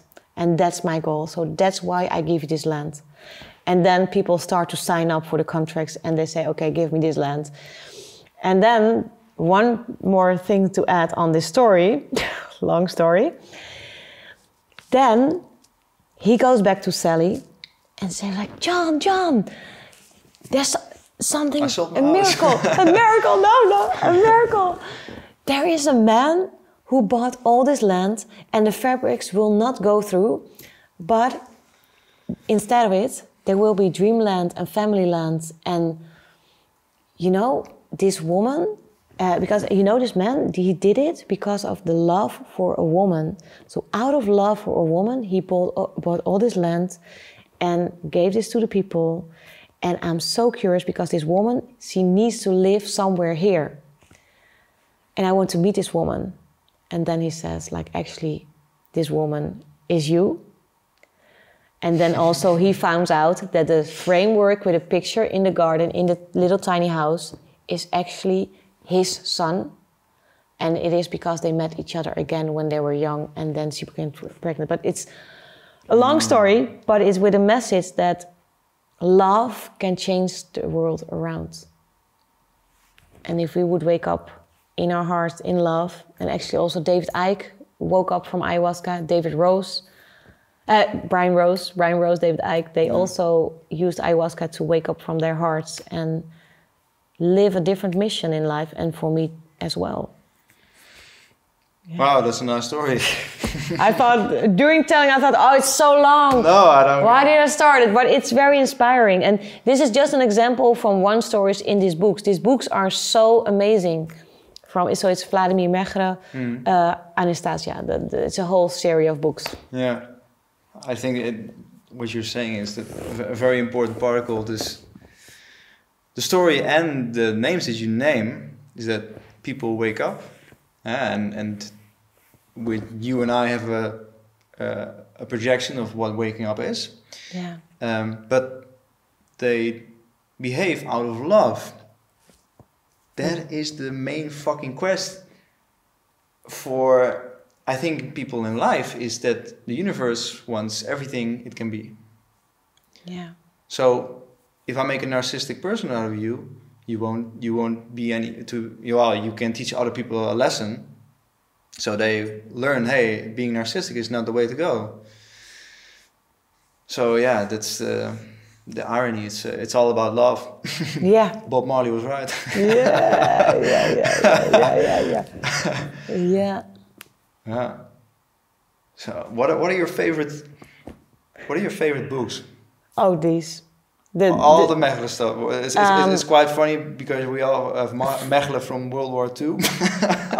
And he was quite fucked up. Oh yeah, no, I love these books. They are my favorite because I'm learning so much. So first there was always the Alchemist from Paulo Coelho, yeah. But now I think these books are so intelligent, and she's also talking about Putin a lot in her books. She's writing letters to Putin, and they say that Putin is also giving these books to his... it's like... I don't know exactly about Putin. But is that Putin or is that the marketing team of Putin who is doing that? No, yeah. The way he is writing it is as if it's Putin himself. And also she's talking about the truth about Israel and so much history, and also the existence, how human beings, like the Genesis, but then in a different way as the Bible. She's writing it in this book. Yeah, I love these books because I'm learning so much from them. And it's all the time asking you to go into your intuition, like, is this true, is it not true? Is that how you also ask yourself, is that like a lie detector for what you're reading, what you're absorbing? Sometimes I also think like some of her stories might not be true, but these... I feel like, and also the question, does she exist or not? I don't know if she exists, but I meet her in my ayahuasca ceremonies. So for me, she exists. But it can also be just a spirit, I don't know. But for me, she exists. And that also makes it really even more beautiful, I think. She has a lot of stories that you can ask yourself, is this true or not? But it feels as if it's like, it has a creation power. Yeah.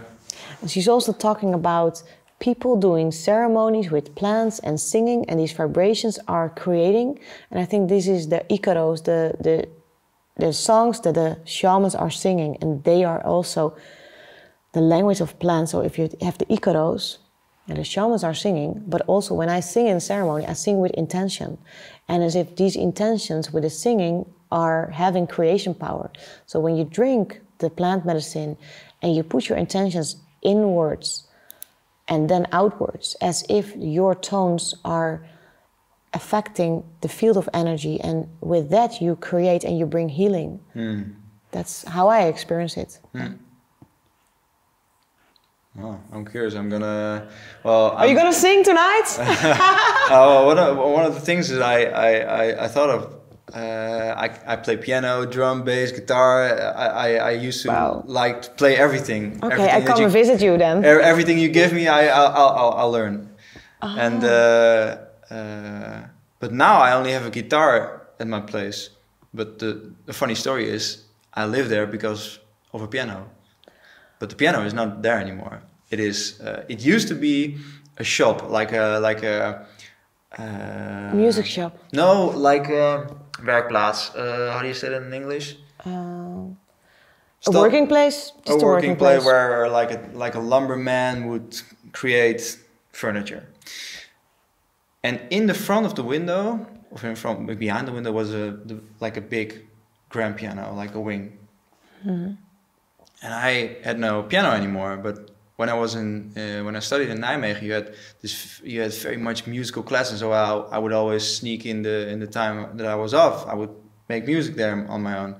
And man, if I play piano, I can laugh, I can cry, I can get every emotion that I have inside. I can get it out with the piano.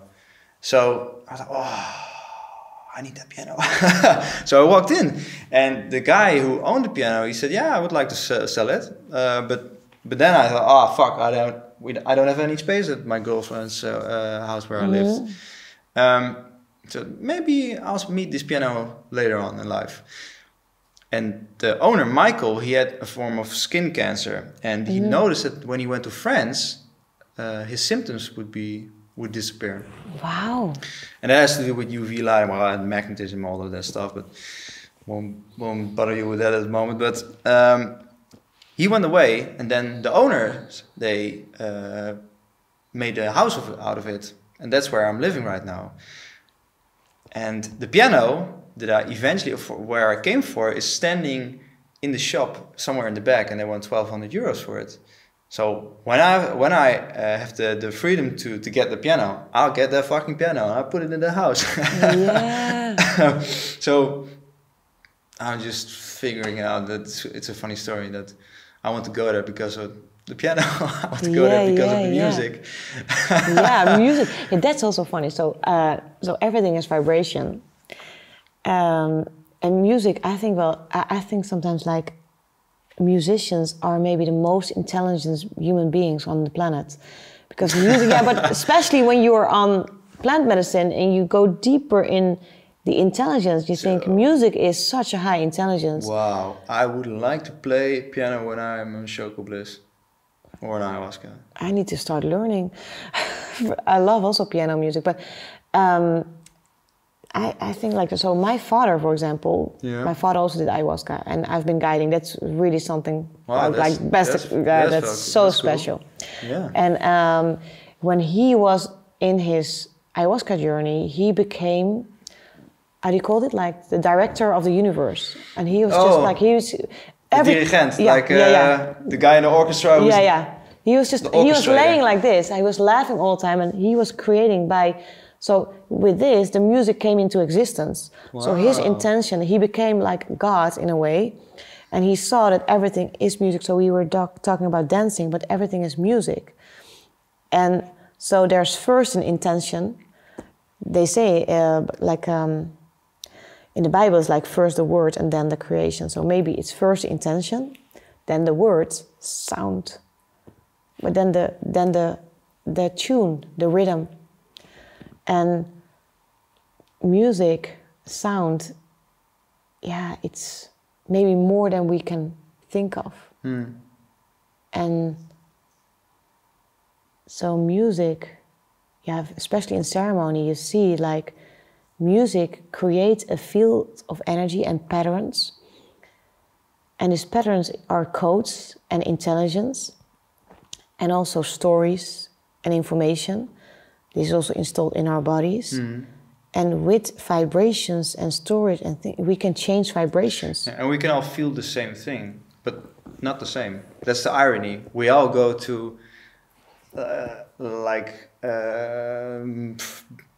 the fruit flies, or bees on honey, where there's music, there's people.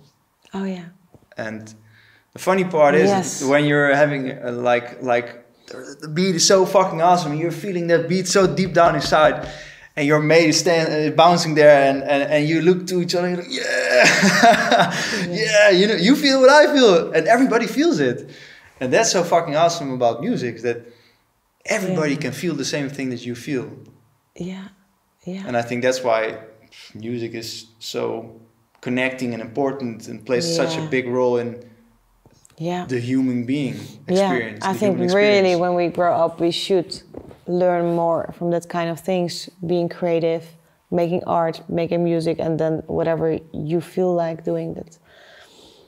And we as grown-ups, we are too busy, but also too judgmental when it's not working out immediately. Like start playing the guitar, like you need patience. Yeah, and or making a painting. It's like, yeah. But when you get through the first, it's the same thing. When I learned operating a camera and editing and that kind of stuff, man, the first 6 months I was just grinding so hard and watching all the YouTube videos I could get my hands on, and all the details is so mind-boggling, all of it. And then now I'm just like, it's like speaking. You just do it. Yeah, that's really you just have to go through that process and respect and patience and time. It's okay. There's another day tomorrow, you know? Yes. It's amazing to learn a new skill or a new language. Yeah. Yeah. What do you do? What are you learning at the moment? What am I learning? I learned to be more relaxed. To do less in a way. Yeah. I feel like now looking back, I feel like I've been working so hard. So, and you've granted your house to other people. That's very intimate. Yeah, and it is very much in my personality. I'm always a person who loves to invite people. So I'm also dreaming like, one way I'm like, no, I don't want to do this again. And another way, something is like, I want to have a house of welcome. I want to have a house where people are and feel welcome. It's in my genes also, because I think both of my parents grew up like that and gave me also a space like everyone is always welcome. But what I'm learning, I think I'm more learning to live a life that's more balanced and I just really enjoy and I'm thinking and dreaming about what is my ideal life again, because what I said, I've never spent so much time in nature as this period. So what is your ideal life? What is my ideal life? How would the ideal day of Maria Johanna look like? I see that I'm not a person, I'm having difficulties with structure, so I love to live in the moment, but there are responsibilities, so you need some structure. So I'm finding out what's my ideal with that. I love to have a lot of time for myself, that I spend time like a walk in nature for at least 1 hour, for example, but with the Dutch weather, okay, when it's raining, I'm not doing it. Okay. But I want to implement like more like, also, when the gyms are open, I want to go to the gym again. So sports needs to be implemented in my life. Healthy food, that is already. Seeing friends, I think like I had like yesterday, I saw a lot of friends, and then the day before, I also saw a lot of friends. I love that. I love to be in the moment, to lose time. That's actually my favorite days. I love to contribute. I cannot live a life where I not contribute. I don't feel complete. So I can say the elements that needs to be vibrant in my life, but I cannot say a structure of my day. But I love to have time for myself. I love to spend time on my health, on my friends, and spiritual growth is very important for me. So now I'm doing, again, a lot of ceremonies because I want to share the ceremony space with different people. So now it's only friends that I share ceremony space with, but maybe when I feel ready again, I will guide other people too. But I need to contribute in plant medicine work. And health, I like, developing new things. And always, I love to get new impulses. So I'm not that person who sits like, okay, I'm settled down and okay, this is it. This curiosity in me and this drive is always... Yeah, that's dopamine. Yeah, so I love to have inner peace, but I'm so curious. I need a variety in my life. Yeah. Oh, that sounds like you have a healthy dose of dopamine. That is learning, expressing, hugging, going out. I want to hunt. I want to mate. I want to do shit in life. Yes, you know? Definitely. So today I'm going to see a friend who lives in Haarlem afterwards. Oh, really? And then I'm going to Naarden. And then I'm going to do my Chocobliss ceremony with another friend today. Where are you doing that tonight? Yeah, tonight. Oh, where? Yeah, Naarden. Yeah. Is that what just in somebody's place or? No, she rented something beautiful. So that's also so we cannot travel, but now like I'm watching Airbnb and I love to rent places and go here, go there, and discover my own country. That's what I'm doing. Oh, that's cool. So I don't know what place it is, but I let myself be surprised by her. Like Bliss Tour with Maria Johanna in the Netherlands. The other time we were in a hotel, and then in that ceremony, I couldn't stop dancing. And I was all the time like, oh, I'm sorry, I cannot stop dancing. Oh, I'm sorry. Because many times, what you said, you're too loud, I'm also many times too much. And I was just feeling so good, but then all the time I was apologizing myself for being so happy. Oh, I'm so sorry that I'm so happy. And then she said, stop apologizing for who you are. And I thought, wow. But I was also like, because he was screaming at me, I'm like, oh, it was exactly what I needed. And then I thought, I can be in total bliss. I don't have to apologize myself for shining my light. And it was a beautiful insight from that ceremony. So I'm curious what it will be like with her this time. Yeah, nice. Yeah. Maybe if I fix my shit quickly today, I can meet you up in the universe. Yes. One of the things that Thomas had with Merlon, they were having a ceremony in the same space, and he was seeing her and like a cloud of the words that she thought at that exact moment. And then after the session, this. Were you? I've had this also with my ex-boyfriend. I was all the time speaking the words that he was thinking, and he was like, "Whoa, bruh." huh? And it went on and went on, and it's like, huh? So we had the same inspiration running through us, and I was just giving it words, and he was like, huh? Yeah, it's strange. I know this is what this book. When I read this book and I started doing the eco meditation, it's written by Dawson Church. I started seeing synchronicities all over the place. That's also, okay, so this is something also maybe nice to add. I think especially when you've done plant medicine, a portal to your soul is more open than before. And then you start to see this, I always have... Synchronicities. Yes, to pronounce it. But, I love this when you see it in your life.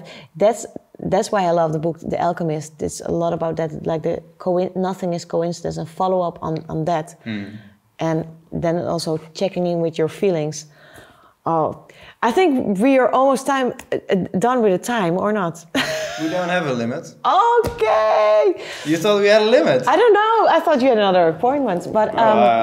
man, with Ruud, I had a conversation for 3.5 hours. Oh, really? That guy, man, when I met that guy, he explained me what life is in 2.5 hours. Like, you want to know why Rose becomes a Rose and you become Matthijs? Sit your ass down, boy. I'm gonna tell you. Can we do it together next time? Yeah, let's do it. Let's do it with Yeah. you. And then maybe if he wants to, I don't know. He's not very comfortable in English, and he's so incredibly educated. That guy. So I'm gonna listen to him in the he car. is pure love, and he healed his own scoliosis with the knowledge that he gained. And man, that guy is. Oh wow! I want to share ceremony space with him. Yeah, well, he Okay, is. that's also really like when you share ceremony space with people. Yeah, It really depends on like I feel like yeah. if you're both like a well developed soul, Yeah. then you get even more wisdom than when you're I think it's really Yeah, that's because you become more liquid. yeah. So then your soul starts to, and then you can brainstorm on very high intelligence knowledge. That's something I really love. Yeah, me too. That's really nice what we did with the first ceremony with people who think very holistically. So people who think about the context in a context in a context instead of this is the context. So you think in the matrix, you can But the example that I wanted to give you from Dawson Church is that his book is full of science of quantum. So there's some stories that made me cry big time. Very beautiful, heartbreaking stories. But one of the things that like very people with a blue personality profile need is they need data and science. Oh, yeah. So I'll give you an example. And it includes NASA. Oh. NASA they found Ozzy, the guy in the Iceman, the guy in the Alps. I think his body was something like 2,000 or 3,000 years old, and they found crosses on his meridians.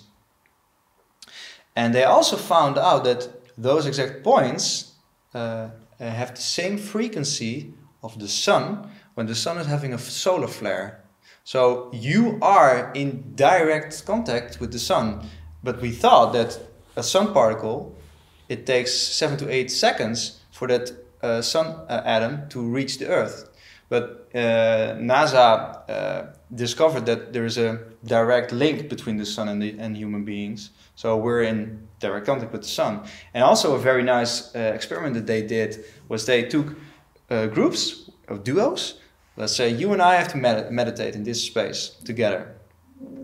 The other group had to meditate in the same building, but not in the same room. And then they took you and I, you went to Amsterdam and I stayed here. And then they used a light stroboscope on my head, and we had to meditate at the same time. They put all the wires on your brain so that they could measure all the brain activity. And they could see the exact same wavelengths of me experiencing a stroboscope light in your data. So you were experiencing what I was experiencing, but we were not together. So I was meditating in Amsterdam and you were... Yeah, and I was meditating here. Yeah. And they did the same thing with the other group, but because they had no direct experience of each other in the same space, the results were different. They couldn't experience the stroboscope by each other. But when the book is full of those kind of research, and that's so great that somebody took the time to do all the research, because we live in a thinking society. We need all the data and all the grades and all the papers, diplomas, blah blah blah. Fuck experience. That's a fuck experience world for me. Experience, live, do, be. That's a world that I want to live in. Yeah. I want to learn from people who did it, who are what they say they are, who are health, who are love. Yeah. I want to learn from them. And also, like, if you think about what is living, is also to take a risk. Now that we are in this period of lockdown. Yeah. Exactly. So that's one of my eye openers. And there's also an eco meditation where you tap on your meridians constant, and you're just saying stuff like, all right, I now let go anything and everything that stands between me and inner peace. And you do that for 5 minutes. You say stuff like that. You're tapping on your meridians. You really start noticing a flow of energy through your toes and your brain. And then he makes you think of your heart, and he makes you think of somebody you deeply love. Oh yeah. And you send your love to that person. You imagine a solar beam from your heart going to that person's heart. And that's so beautiful. Actually, we should do that every day before sleeping. Yeah, yeah. Then you're in theta lengths, and I did an experiment for that with 2 weeks, and every time I woke up, I was full of bliss. I was so happy, and now I know that when you put all the right information, the emotions in your brain, in your body before you go to sleep, or when you wake up, then your brain is in theta lengths, so you're in hypnosis, basically, and then you wake up and you're, oh man, I feel so good, but you feel the exact same emotion that you felt before you went to bed. Yeah, I do many times. I learned this from Greg Braden. Yeah, Greg Braden is an OG. Greg Braden, like go into your heart, slow down your breath, move your intention inwards. But I sleep always so fast, so many times, so fast. And when I do this, just it's Sorry. Then you go inwards, and you also slowing down your breath. And many times I also have that feeling like as if you fall, like, but you don't fall. And then it's for me, it really goes so fast. But you also slow down your heartbeat by slowing down your breath. Yeah. So you go into another vibration, and then go into gratitude. And then it's also a moment of total harmony in your system, and that's healing. It has a healing power. So very simple with your breath, your intention, slowing down, and then you go to sleep so fast. Many times I don't even forget it. But then it's nice to combine also. You call this metta meditation in the Buddha or in the.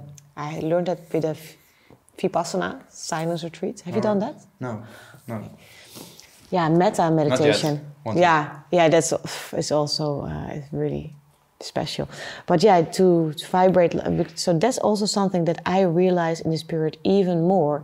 What does it mean to be a light worker? And like so many times, like when I entered the world of spirituality, I thought like, they say you just have to be. Like you just have to be. But I'm also an entrepreneur. I like to achieve, and like you just have to be.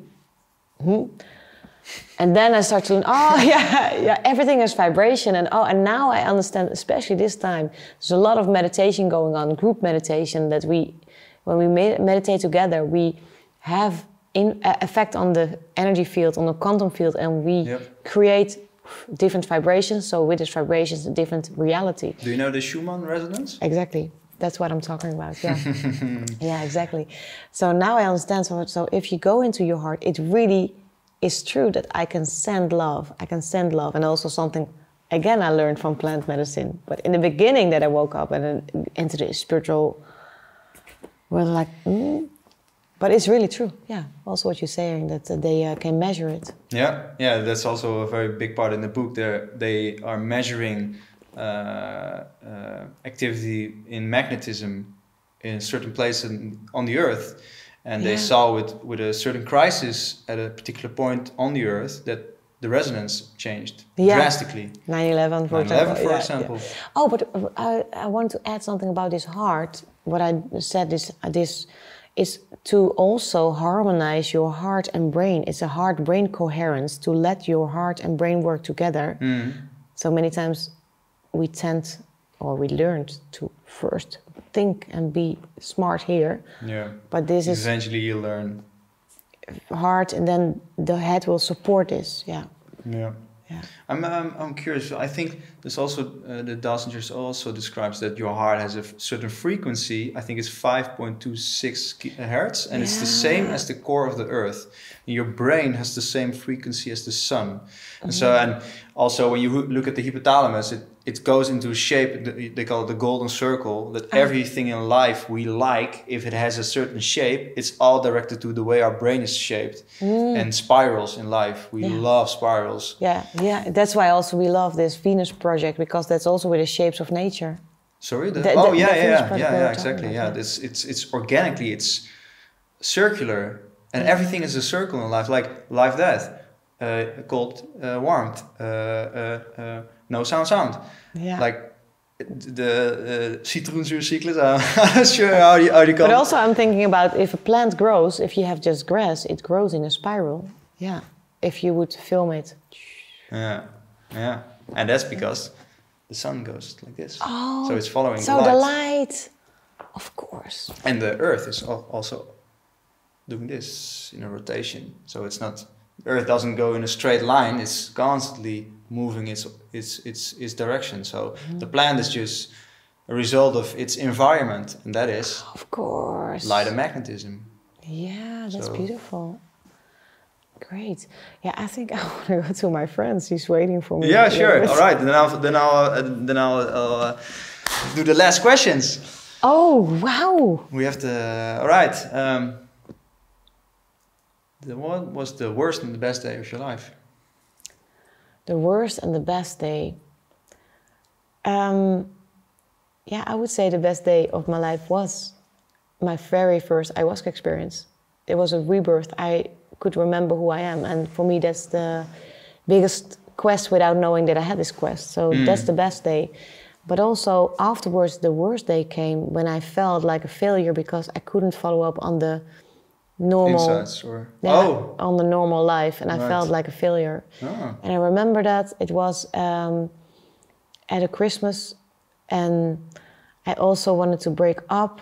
And I just felt like a complete failure also towards my parents because I couldn't be normal. That's just this day comes up. It's that I felt I had no clue what the future brought. I was only, I felt like a failure.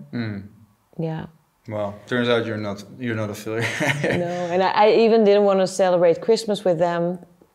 Also, with that boyfriend I broke up, then he just rang my bell. He was standing in front of my door, and I was like, oh. And I also went to my parents eventually to celebrate Christmas. But that's something that was a turning point. To feel like a failure. But there's also something deeper that said it's exactly how it should be. And also to let go of the ideas. And what made the turnaround, what was a big moment, is when I decided to use my original birth names. Maria Joana is in my passport, but I didn't use it. But that was such a breakthrough because I saw in my ceremonies, if you don't use your original birth names, you will never live your true purpose. And I didn't understand what my purpose meant, but it was just unfolding. The moment I took my original birth names, Maria Joana, everything fell into place. And I cannot remember a day that I was so down. Then when someone broke into my house, that was something that I didn't like. Yeah. But I've never been in a depression like what many people have who come to me. Not like that. So I'm born with a positive. I think it's in my DNA. Yeah. And if we call 5 of your best friends and ask them what Maria Joana's superpower is, what would they say? It's so funny. So there was also another thought. So I'm gonna do a ceremony with a friend of mine, and I said it was again like, something like I cannot be normal. And she said, you know, it's so beautiful on you when you would have your funeral if you would die one day. It would be very sad if they could call just one example of a strange thing of you, but you have so many, and that makes you so beautiful. It's never boring. Yeah. It's always, oh. It's always change. And that's something that she said. And I was laughing and laughing. She called very strange examples. And I thought, oh yeah, of course. Yeah, it makes me unique to be unique and to be different. So that's something that is very recent. But you asked what other people find. If there would be one answer, what your superpower would be, where they could all agree that's the superpower from Maria Joana. I think I can create a positive energy and create new things, new vision, new way of thinking. So now I want to learn people to become their own shaman. Always something new, different, unique, authentic. All right. And this is what I use from my favorite podcast, Brian Rose, London Real. If I would give you a magic phone, maybe you would be able to ring the 20-year-old Maria Johanna. What would you tell her? Oh, wow! This 20 years old Mariette, then my calling name. Where was I?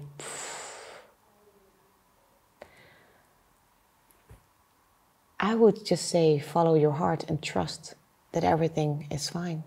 Yeah. And what would be your advice for the 20-year-olds around the world?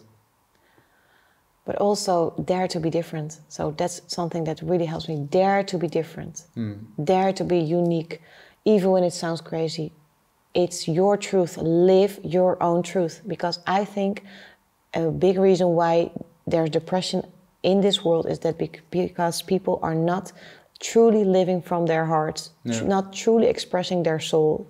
So an advice is, if you are not connected with your heart and your soul, work on that. Yeah, for me it has been plant medicine, big time. But find your way, what fits you, and really dare to be different, dare to be yourself, be unique. That's all right. Yes. So how do people find you? I'm most active on Instagram, Maria Johanna Official. I have a website, mariajohanna.com. Facebook, I have a lot of followers, but I'm not so active. Also Maria Johanna on Facebook. YouTube, yes, love YouTube. Maria Johanna. Maria Johanna. Type it in Google, you find me. YouTube, Instagram, Facebook. All right. Website, yeah. Bam. So if you have any further questions about this interview, or you feel like contacting Maria, now you know where to go. And if you have any comments, drop them down below. So this was Matthijs from Indie Dumbass and Maria Johanna from Haarlem. Yes. Thank you very much for listening and watching, and thank you very much for your quest and showing up and being in. I mean, I just called you up and I thought, I want to speak to this woman. And now you're here. So thank you. So thank you for being you, and thank the universe. Oh, Holy Great Spirit. Yes. All right. Yes. Hoppa. Nou, dat was hem. Wauw. Nou, Oh ja, jij is natuurlijk die zender set. Ja. Zo, ik ga even zeiken.